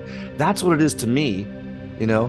But then, of course, people, they can never directly view the ENTP archetype, as Jung so eloquently put. And I think that people will only see the characters that I'm playing on my show and go, well, he's not an ENTP because, you know, he's, you know, reading off of his script, or he's not, you know, doing everything improvisationally. Well, I do my whole life by improv, you know, but when it comes to my channel, I want it to be concise and meaningful, funny, point, you know. I try to do things that are of, you know, like of recent hints, you know, interest in the public eye. When Will Smith slaps somebody, I'm incorporating it into my, you know, my Carl the Stunt Squirrel episodes. You know, it's like there's just so much that this person wants to express to the world, and yet I wonder if I am really better off just disconnecting and being continuing what I'm doing every day, which is not making YouTube videos. My days are filled with whatever I can imagine to do. See, this is where, if I would say to you, any possible future for you, make sure it's as much of your own free will as possible. And I loved the debate of the free will. Does it exist? Which is the name of my first CD, Free Will. I want to discuss how much influence the world and the system has against our doing anything creative originally of our own free will. We're so influenced by the sounds, the visual, being a former subliminal criminal as a advertising executive for Viacom. I was the one figuring out how to make the ads so we could tap into the fear of the consumer to get them to act. And there's nothing good about that.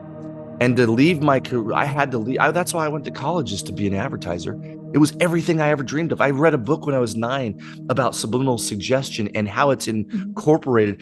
And a little 9-year-old ENTP is like, ooh, power. New shiny thing. I can incorporate this. I design clothes with subliminal suggestions written in the genes called suggestion genes. I mean, it's just like, is there enough time? Do I have to sleep? Please. Do I have to eat? I want to, like, a compartment, open up, put food in, shut it, go back to doing what I'm doing.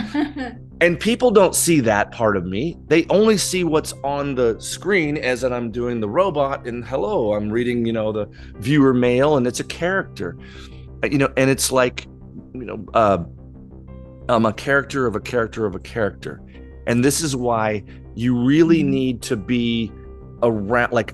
There's a few people in my life that have known me for, like my best friend of almost 38 years. So that's a strong relationship, and we're constantly in communication. We're building things together. We're making things, creating things. He just lives just up the road from me, up the river from me. And so these are the things that I would encourage anyone to continue, those strong relationships that are built in truth, honesty, vulnerability. Vulnerable, you've got to be vulnerable to say, I could be wrong about something, but I'm not gonna, if you think I'm gonna get angry if you tell me the truth, then you don't love me enough to tell me the truth. You don't know me enough to know how much I want the truth. You're thinking I want you to tell me something nice and flowery and happy, maybe because that's what you want, and you're projecting your own shortcomings on. So we all have to know what our weaknesses are long before we even figure out what our strengths are. I'm sorry, I'm taking up all the videotapes. All taken up with this. No problem. There's so much wisdom in there as well. I can see you as basically everyone, we have layers, and some people just to see only the outermost part without really diving deep into the person. Yeah. True. I always tell people that there's 3 of us. There's the person that we project ourselves to be to the world. There's the person that we believe ourselves to be. And then there's the real us, which is usually living a life of selfishness, completely oblivious of, as long as they don't get exposed for being, they know it's wrong. They physically know it's wrong to take the last cookie from the cookie jar when you just had 3, it's like, oh, but there's one more and I don't want my brother or sister to get it. I mean, we really, in order to know the self, I'm doing the course on Type School called The Self.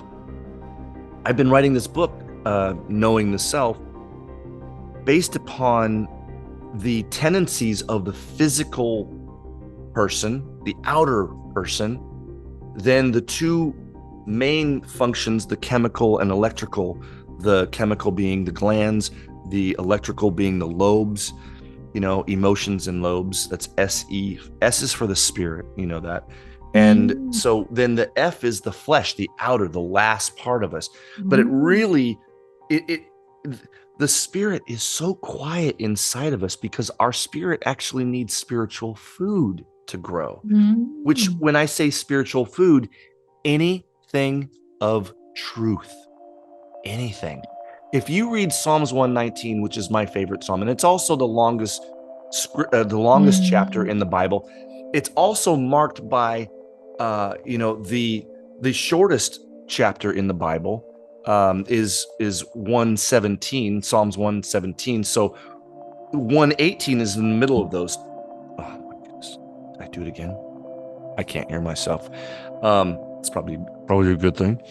Yeah, I can hear you. Okay, great. So when we look at the spiritual aspect to producing the mind and the emotions to make the right fruit and decisions in life, using our physical body, even our vocal cords are the flesh, which puts out a physical wave, which is electromagnetic, and it goes forever. And so these things, when we're conscious of, every word is either true or not. Sin is really just doing anything without faith. But what is faith, and where do you get it? Well, faith, I think it's in Romans 10:17. It says, faith cometh by hearing, hearing by the word of God. So you're getting faith from the word. That word is feeding your spirit. Yeshua said, I am life and I am truth. I am spirit. I am, all these things that he's saying, you can read it in Psalms 119, which is a Rosetta Stone of the laws, precepts, statutes, commandments, truth. There's like 19 of them all together. I've found that all mean the same thing. They all mean the same thing. And so they're all connected, because it says, I can't explain it to you because I don't have TE. I'm not a good explainer. That's why I'm so scattered all over the place, but I always try to come back, center around, and get back to what's really most important. And it's easy for me to do because I always go, well, what do I really want to be said in this? What's most important? It's always what's true. And so when we speak truth, and we hear truth, it makes our spirit stronger. So it has something to remind our mind and our emotions to what's most important. Because the biggest factor here is the flesh. The flesh wants what the flesh wants. It is the monster in the room. It is the big baby with just, the 500-pound baby in the room that just wants. And then it gets strong enough to override the mind and trick the emotions into going along with the deed. Like, hey, I've seen it. I have a home in Honduras on a little island called Guanaja. And one day I was just in the middle of a situation where there was a crackhead. I say crackhead, but that's probably not a crack addict. Okay. And just God and everything put this person in my life for that day. And I got to see how an addict manipulates their own mother. It's disgusting. But I put it into perspective. It's like we are, like our flesh is the addict, and our mother are the emotions. Our brain is the strategy, how to get what we want from our emotions to go along with this deed so we can feel good about what we're doing. And so the addict says in their mind, or the flesh goes, same thing. Hey, brain. Hey, come here. Hey, I want you to go over to feelings over there and tell feelings that,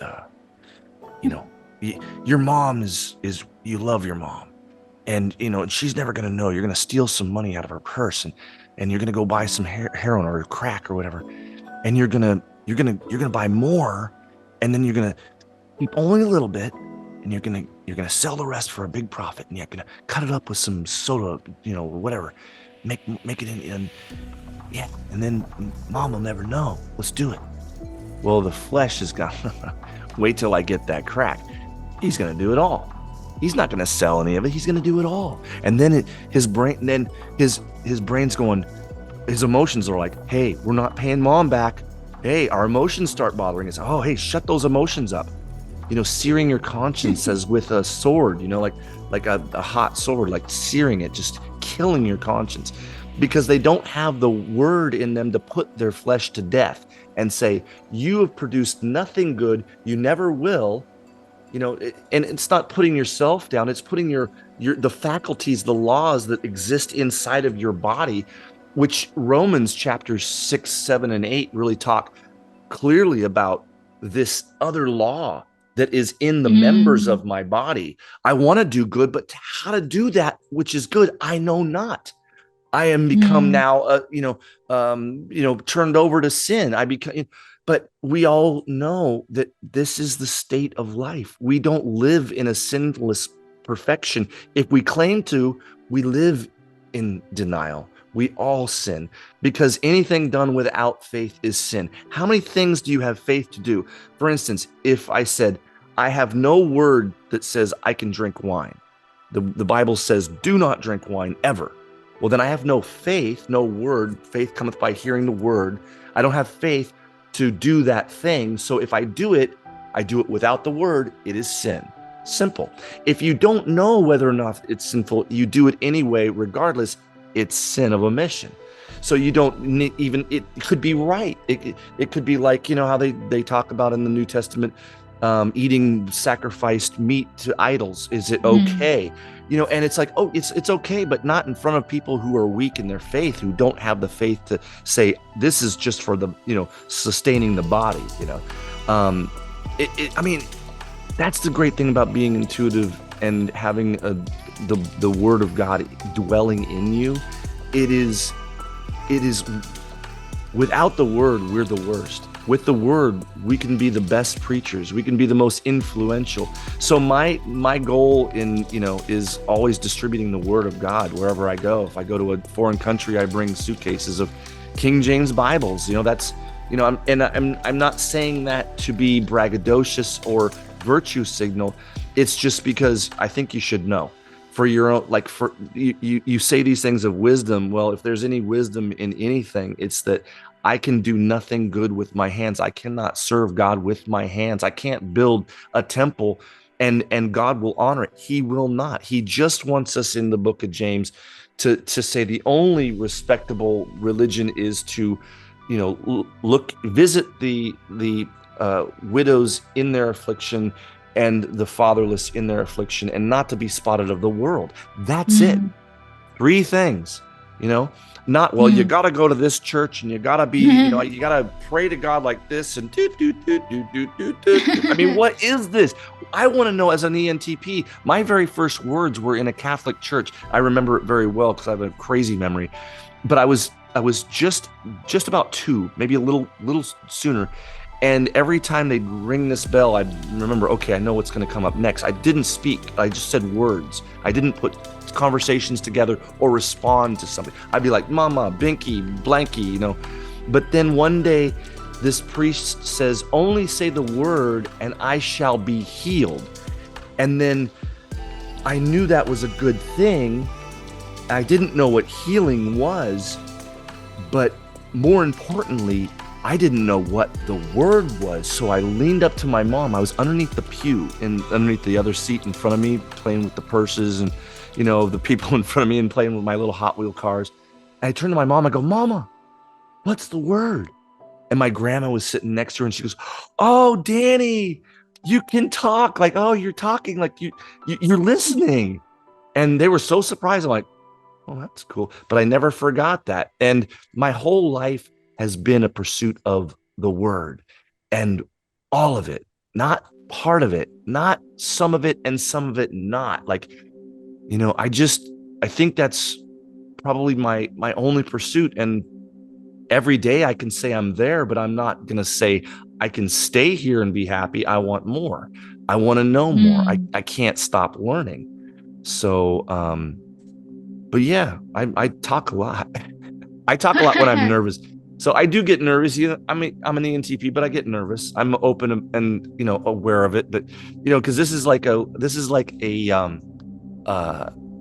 high wire with no net for me. You know, it's like I'm Mm. putting myself out there. I'm letting myself be vulnerable. I'm letting myself Yeah. be spontaneous. You know, the things that people would expect to see from an ENTP. This is not scripted. Nothing of this was, although I had planned this. You know, I try to Yeah. stay on my plans because I know my weaknesses. You see, you know, Karen, I'm really acutely aware of my weaknesses since I have been, you know, accepting that God exists and I wanted to know God. I started looking, okay, I have a bad tendency of you know, forgetting to do things or putting things off. So I'd start making to-do lists, and then they came out with Palm Pilots, and I'm doing Palm Pilots, and I'm taking notes, and I'm doing it in shorthand, and you know, I'm using technology to augment my weaknesses. So when I go to a job interview, they'd say, "What are your weaknesses?" I go, "Well, I've got them right here, a list of them. Let me read them to you." So when they see that you know your weaknesses, they know that you are in touch with who you are, and you're not, you know, for lack of a better word. No, I don't want to choose that terminology. I don't know. Sometimes I have colorful analogies, and I'm speaking, uh, you know, I think that it's just important to see that we're all just goofballs, and we're all just, you know, we shouldn't take ourselves so seriously, you know, and Right. I'm sorry, I did it again. ISTJs are some of the most down to earth individuals from what I know. They're very hard for someone like me to persuade to do something like, you know, but I know how to persuade people of your persuasion. I guess that went together very well. Um, and so, you know, be it manipulative, be it, you know, instructive or whatever, um, you know, it's like I knew I had to be like extra pushy with you to get you onto this show because from what I understand about ISTJs, like, you know, I was going to do a show with an ISTJ. It's like what I found was inflexibility and not the willingness to go to the beat of my drum, my vision, and you know, for a show that, you know, displayed his art. And so it's like I really understand the ISTJ from a male perspective, or a male example, I should say. But I've always thought that ISTJs should be compatible with ENTPs, but in my research, I don't find that to be so. But I always thought when I first learned about MBTI, I thought, then what kind of, because I've been single for like 18 years. You know, I haven't dated Mm. anybody in 18 years. I'm like, I wonder what type, because I always get stuck with an ENFJ. Both times I was married. Oh. Yeah, both of them. And so it's like, I knew for, you know, from experience, I should never have an extrovert in my life. It's just not good. I mean, I've got enough Why? energy. Well, because when I want to be quiet, I want to be quiet. When I want to be, you know, the voice or the energy in the room, then if I'm with a significant other and they hinder me from that, I resent it. I need to bounce. I need to Mm. flow.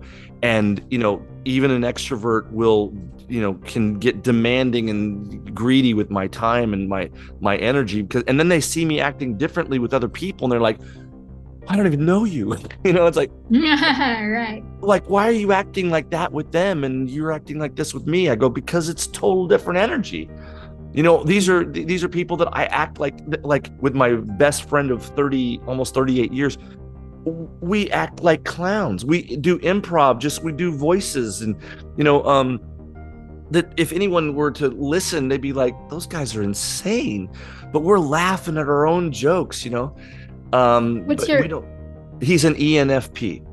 Yeah, cool. so he's an intuitive dominant also, and we come up with these creative ideas and we build things together. And on his it's really now a museum. He owns the world's oldest coffee roaster that he found in Serbia and lots of stuff. I'm gonna lose my time with you though. We're running out of time. Right. Again. I should let you go. I'm being selfish and I'm doing all the talking, but we can have a more substantial footing on where we'll leave off, or where we're leaving off now for next time. We can continue this relationship, friendship, interpersonal relationship bonding, strengthening, because I believe you're going to be extremely instrumental in type school. So I'm congratulating you for all the work that you're doing, and I'm thanking you at the same time. Thank you for being on the show. Again, you're a delight. I can't wait to talk with you again. But do you know what time it is? View the mail. Yes. That's it. Hello? Again. Hello. Wow. Deja vu. All right. So, let me get comfortable here. Yeah. All right. I was trying to gather my thoughts. Yeah. Well, this is a great opportunity to practice listening. Because one thing I think I can teach my ENTP audience is, yes, we disguise our nervousness very well, and we become very chatty, and we can, be perceived as flirtatious and all these things. But it's really just that ENTP nervous energy that we put ourselves into these situations day after day, weekend after weekend. We will take on the crazy things. So it's important, though, to be whole and listen and be comfortable with silence. And that's when you've reached a level with a person that there's no more nervousness. You're happy being silent. And so I don't want you to be silent, though. I just want you to know I'm being vulnerable and saying that, I really want to hear what you have to say. I want to listen, because I'm learning when I'm listening, and my nervousness prevents me from learning when I become too chatty. So it's one of those things that this is an exercise for me, and maybe a lesson for my ENTP audience, that there's a time for everything, listening and talking. That is so interesting. Well, what I wanted to say is summed up in this. While you were talking, it took me back to like the principle, love is the theory of everything. Right. And I also thought about the principle of taking to give. So keywords here, love is the theory of everything, and then take to give, and then cycle. A circular pattern in healing. So another keyword, in networks and layers of networks. So I like to think of like the spirit, the flesh, the emotions, the mind. They have a relationship. And so in a way, they are a network. And you are that. Right? So you are actually a complex network, because you are a network of networks. Within you have cells, and you have tissues, and you have organs and organ systems, and all that. Well, that's just the physical, but then you also have the other dimensions. So you are indeed a complex network. And when everything about you operates by this non-abusive, non-coercive, self-giving, other-centered love, our cells like doing that. Like, there's this anime called Hataraku Saibo, Cells at Work. In English, Cells at Work. And I like it because it illustrates how our cells at the most basic level really operate by, giving and helping out. The exchange of the oxygen and the carbon dioxide and everything that the red blood cells, or the nutrients that they carry all throughout the body, and then giving and taking. And then the cancer cells, on the other hand, just wants to take without giving. They want to hoard the resources, so to speak. And at the very basic biological level, your body is designed intelligently to operate that way. The giving and the taking, the operation of love, the principle. On the other hand, when it comes to your conscious self, sometimes you don't choose to operate by that principle. And then that in turn goes back to you in ways that are not pleasing, such as Breaks the having cycle.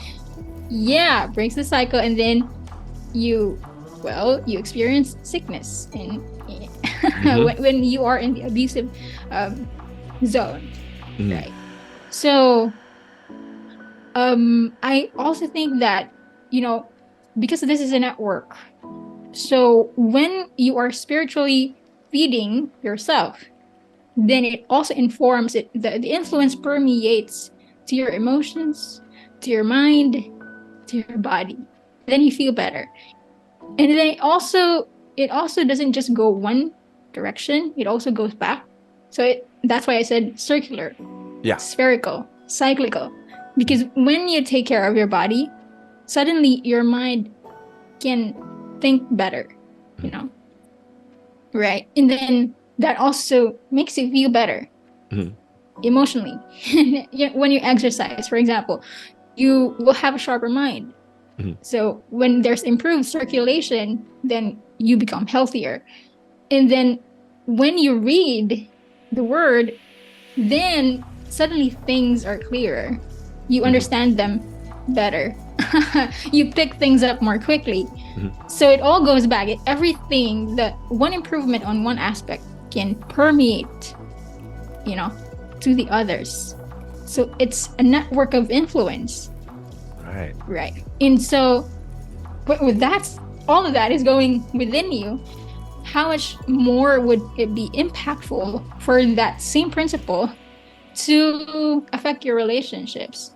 Outwardly. Yeah. Yep. Outwardly. Yeah, with other people. So all of this, it fascinates me because it all boils down to this principle. And I think it is the character of God. Like, God is love, right? And I think that's one of the biggest passions of my life, to just help people be liberated from, because the word God sometimes has, it calls to mind some negative experiences in some people. So I think part of my life mission is to help them be set free from that. Right. Yeah. And that is really that's profound.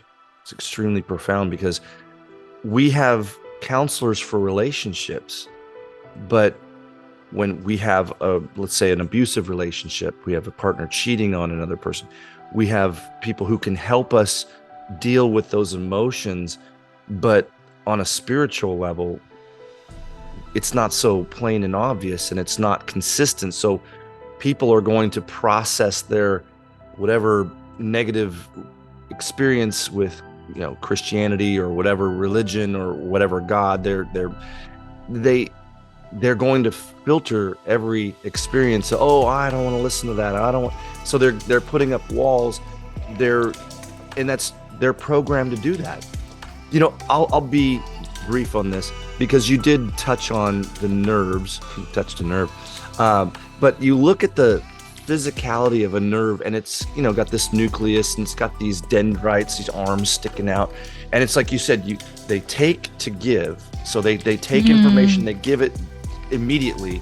They don't hold on to it, or when they do, it's because they've got some opiate blocking the dendrites, so they're not receiving pain messages. So all the cell really wants to do is just be left alone, be in a state of symbiosis. 1 trillion of them make us up. We're made of 1 trillion living cells that eat and defecate. They receive information, they pass information, they exist, and they're vulnerable to how we pollute our bodies with, like you're saying, the diet, the taking care of the body to take care of the mind, to set the mind free from chemical imbalance, or if you believe in that thing. I mean, there is chemical toxins in us, not imbalances, but the toxins inside of us are causing us to be altered and not even be able to have that that spiritual aha moment, where we Mhm. perceive something that is beyond what we have learned about in a school book or a television show. We are learning it from our intuition, directly from our creator. But when I talk about the nerve cells all being selfish, like they don't want to be, they don't want to mingle, they want to be left alone, they don't want stimulus. We're made of this laziness due to our cell. We want to be left alone. That's why we prefer drugs that make us feel numb. And that is the, I mean, every creature does it. Every creature takes in toxins or herbs or whatever to get on a different level and block this the feeling of being alive and susceptible and in pain. But sometimes we have to realize that the pain is our friend, it's our teacher, it's our motivator. It's essentially, without pain, we will do nothing. We will Mhm. absolutely. So we put ourselves in painful situations, subconsciously, unknowingly, or knowingly, and and that's good because our spirit needs us to keep becoming better and stronger and smarter, more influential, spreading truth. That's really, I believe. I'm going to take another moment, an opportunity to listen. I get Oh. carried away with my thoughts. I'm like, I want to hear what you have to say. Yeah, I think that was the summary. I just remember this quote. I'm not sure if it was from Tony Robbins, but I think maybe that's highly probable. Mhm. But I got this from a friend, Charlene Ormo, who was also connected to Tony Robbins in some way. So she said something like this: physiology is the key to psychology. So Mm. she's she always promotes feeding the body, feeding your mind, and feeding your soul. So Mm. that's taking in so you can give. And sometimes we starve ourselves, and it doesn't just affect us, it affects the others around us. So whatever we take in, it influences us, and then it, influences us to do some awful things to Mm. others, whether it's in the form of whatever we take in our minds, like mindsets or paradigms that we Mm. take in, yeah, it also affects others. So, yeah, I think that's really connected to the self that you were, the course that you were talking about a while ago that you were Oh, right. describing. Yeah, on type school. Type school. Yeah. So yeah, that is, and yeah, you gave me all kinds of ideas, but I'm trying to suppress them in words. So yeah. So, but continue. I mean, as far as your understanding of physiology, I really wanted to say the bacterium that lives in our gut is also producing serotonins and some amazing Right. chemicals, tryptophan, and all the things that we need to relax. Our bodies are producing, it's like it's like it's not the drug, it's the effect the drug has on the body releasing the chemicals. And so and for some reason these chemicals have some, you know like common parts that fit into our system where they might not fit into a dog system or a mouse system.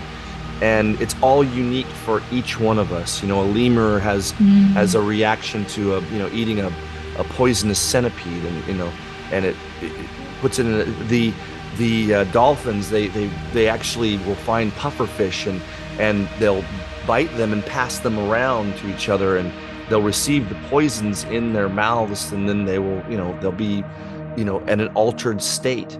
But here's ultimately what I believe. There are some use. I don't use psychotropic drugs. I don't, I've never done mushrooms or anything like that, but I don't need to. The thing is, it's Yeah, I don't too. already in you. I don't need a mushroom to release that in me. I'm getting it because I'm letting my body take me there. And Mm. it's really like, yeah, I mean, first of all, I believe that the universe needs us to be kind of disrupted once in a while and go on a spiritual journey so that we can finally do what we're proposed to do, and that is to know God. And how do you know God but to first be aware of God's creation, and then not only the macro but the micro. And yeah, and it's like it all makes sense to us. It's like it's so simple. Like we don't have to sit there and argue about is the Earth 6 days, was it created in 6 days? It doesn't matter. What is a day? What is time? What is a photon? What is an electron? What's a proton? What's a neutron? What about these things? Start small and then work your way up. That's what I do. I do it every day. This is how I meditate. Karen, nobody taught me how to meditate. All right.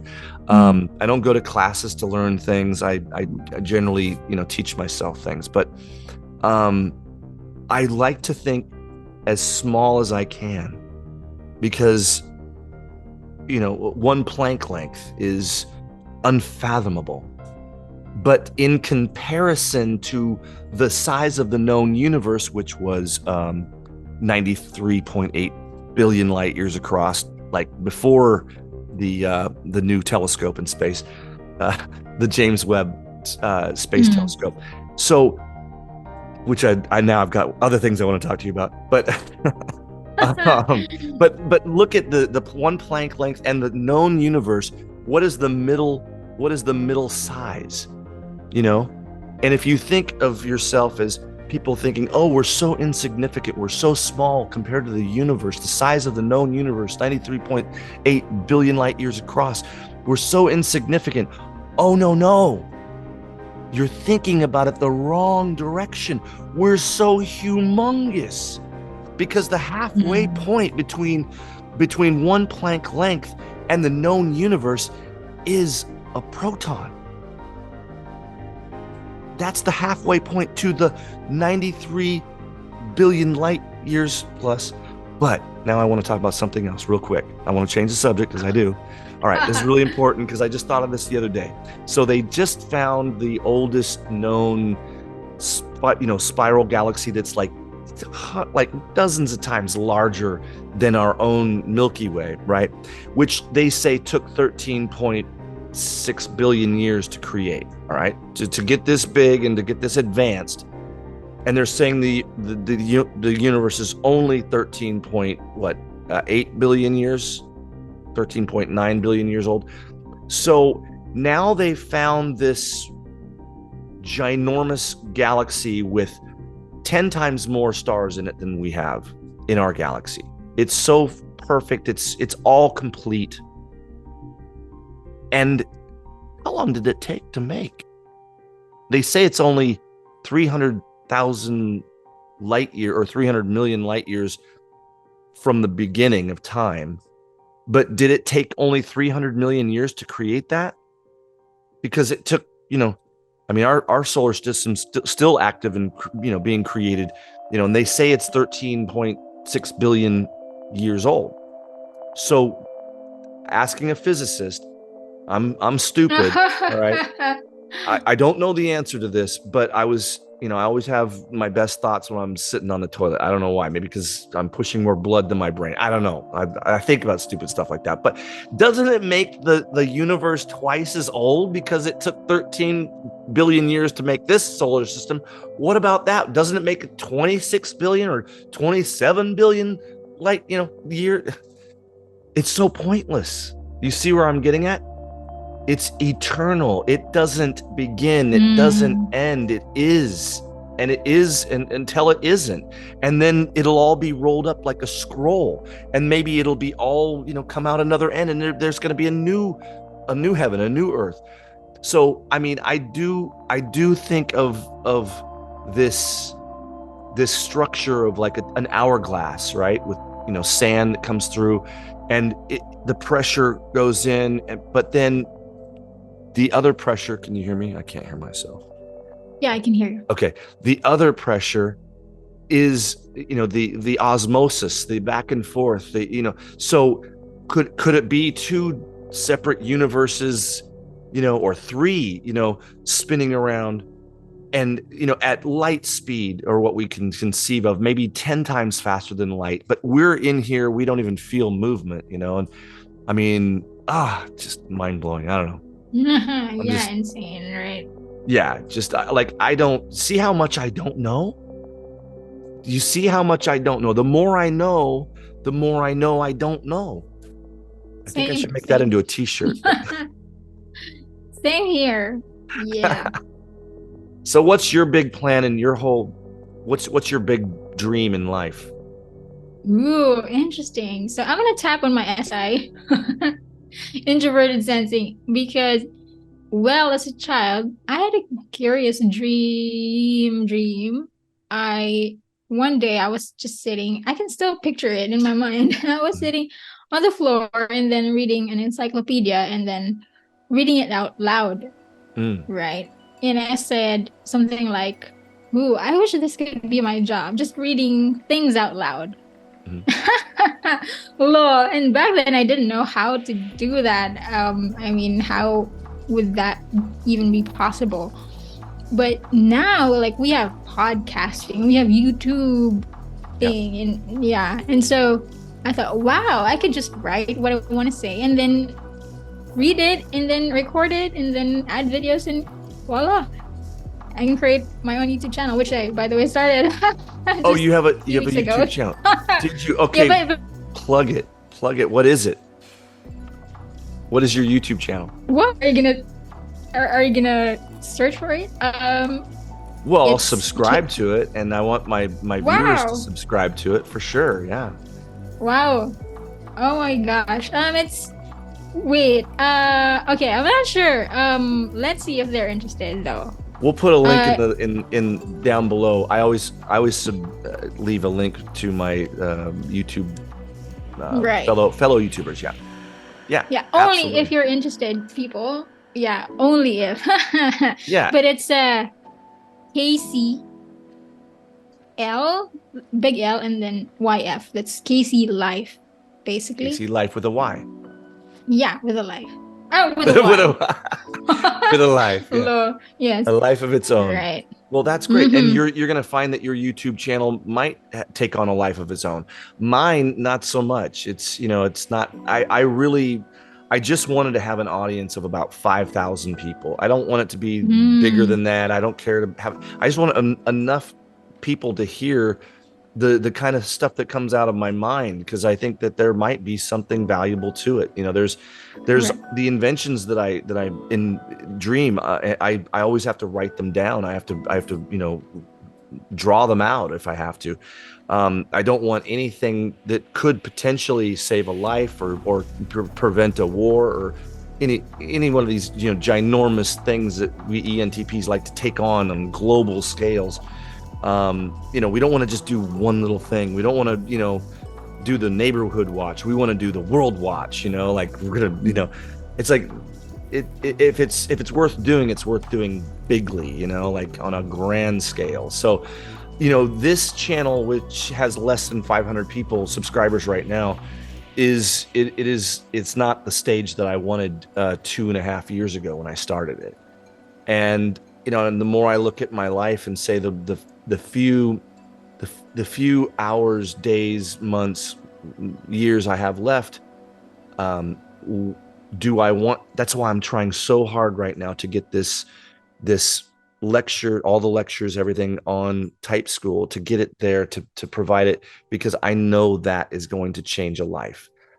And when people realize that the heart and soul are the same thing, scripturally, where do they exist? It's nice to see, like, someone like you who's a logistician, who's logical, and it's nice to see proof that we're physiologically made with a soul. That is the mind and the emotions working together. That's the soul. That's the heart.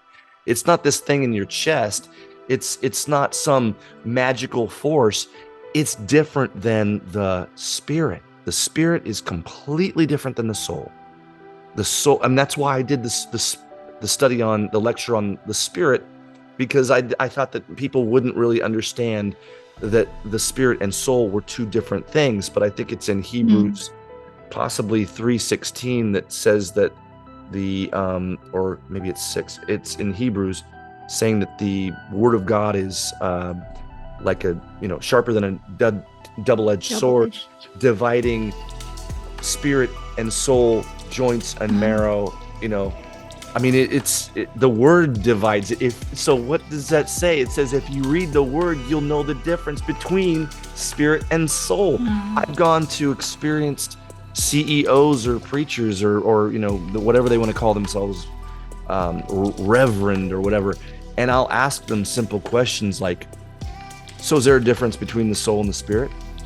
And I just see the wheels turning, and I see them looking at my clothing and thinking how much I'm maybe possibly worth, or maybe, what benefit that they might receive if they can convert me to their religion. I get it all the time. I can read body language, pretty well, but at the same time, I don't want to take myself so seriously that I believe in every intuitive idea that comes through my mind. In fact, I believe very few of them. And that's why the Bible says, don't trust your heart. Don't trust, it's like your intuition is part of that. That's your faith system. But if you have intuition and faith about yourself, that you have a special power that nobody has, that you've received in some way. And it's like, all you need is the word. It's good for every good. It's furnished. What does it say? It's in 1 Timothy, I think it says that the word of God it's useful for everything, perfectly furnishing, the inside. We have furniture inside of us, but yeah, it's like we should just empty ourselves of all of our lavish, as I sit on a, pouch, but it's like we should realize that it doesn't matter if we're living in luxury or if we're homeless, living on the street. If our attitude is any different because of our substance, then what we were basing our joy on was not real. So I've got to look at myself and say, I could end up homeless in living on the street. It could happen. Maybe I could catch a disease, and maybe, my parents die, and I've got nobody to my kids, maybe God could take them out of my life. How would I still react with God? You have to put yourself through these situations, because in my opinion, because you've got to know whether or not you're going to buckle under pressure. You're going to have to know, am I going to take the mark of the beast? Am I going to receive in my forehead or in my right hand this damning augmentation?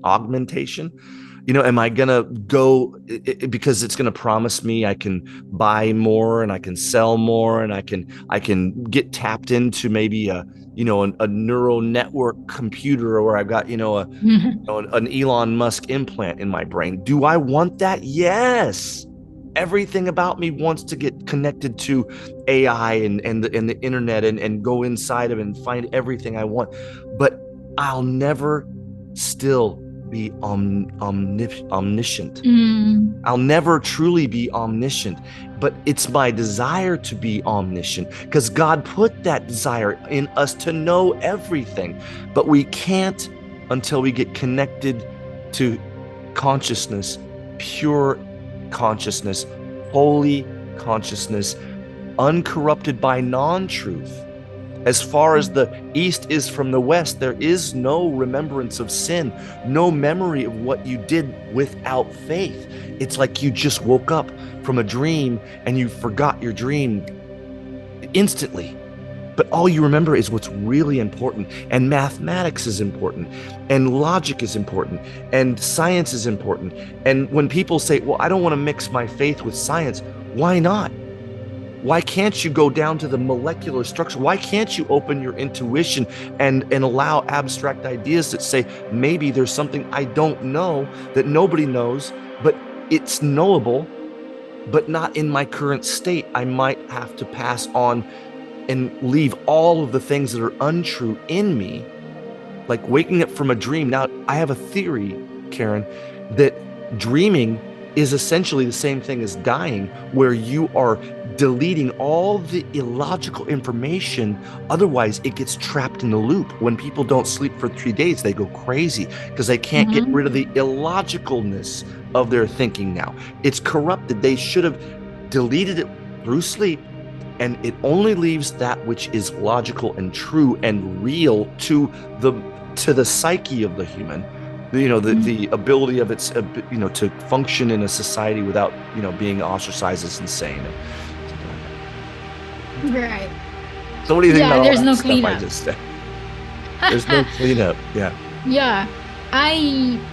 Wow. So maybe in the second time that we talk and have a conversation, we can talk more about the soul and the spirit.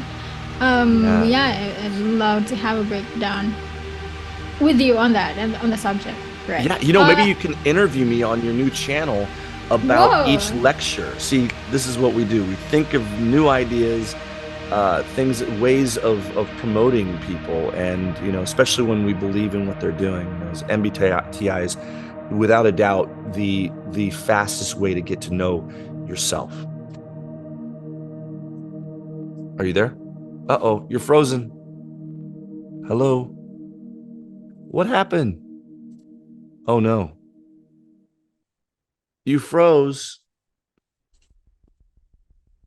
Are you there? Well, it's still recording. So, as usual, the ISTJ is acting very robotic, and I'm not getting any emotion out of this ISTJ. Your typical ISTJ, just totally robotic. No, I'm just kidding. Oh my goodness. Oh, that's too bad. I lost her. I guess that's it.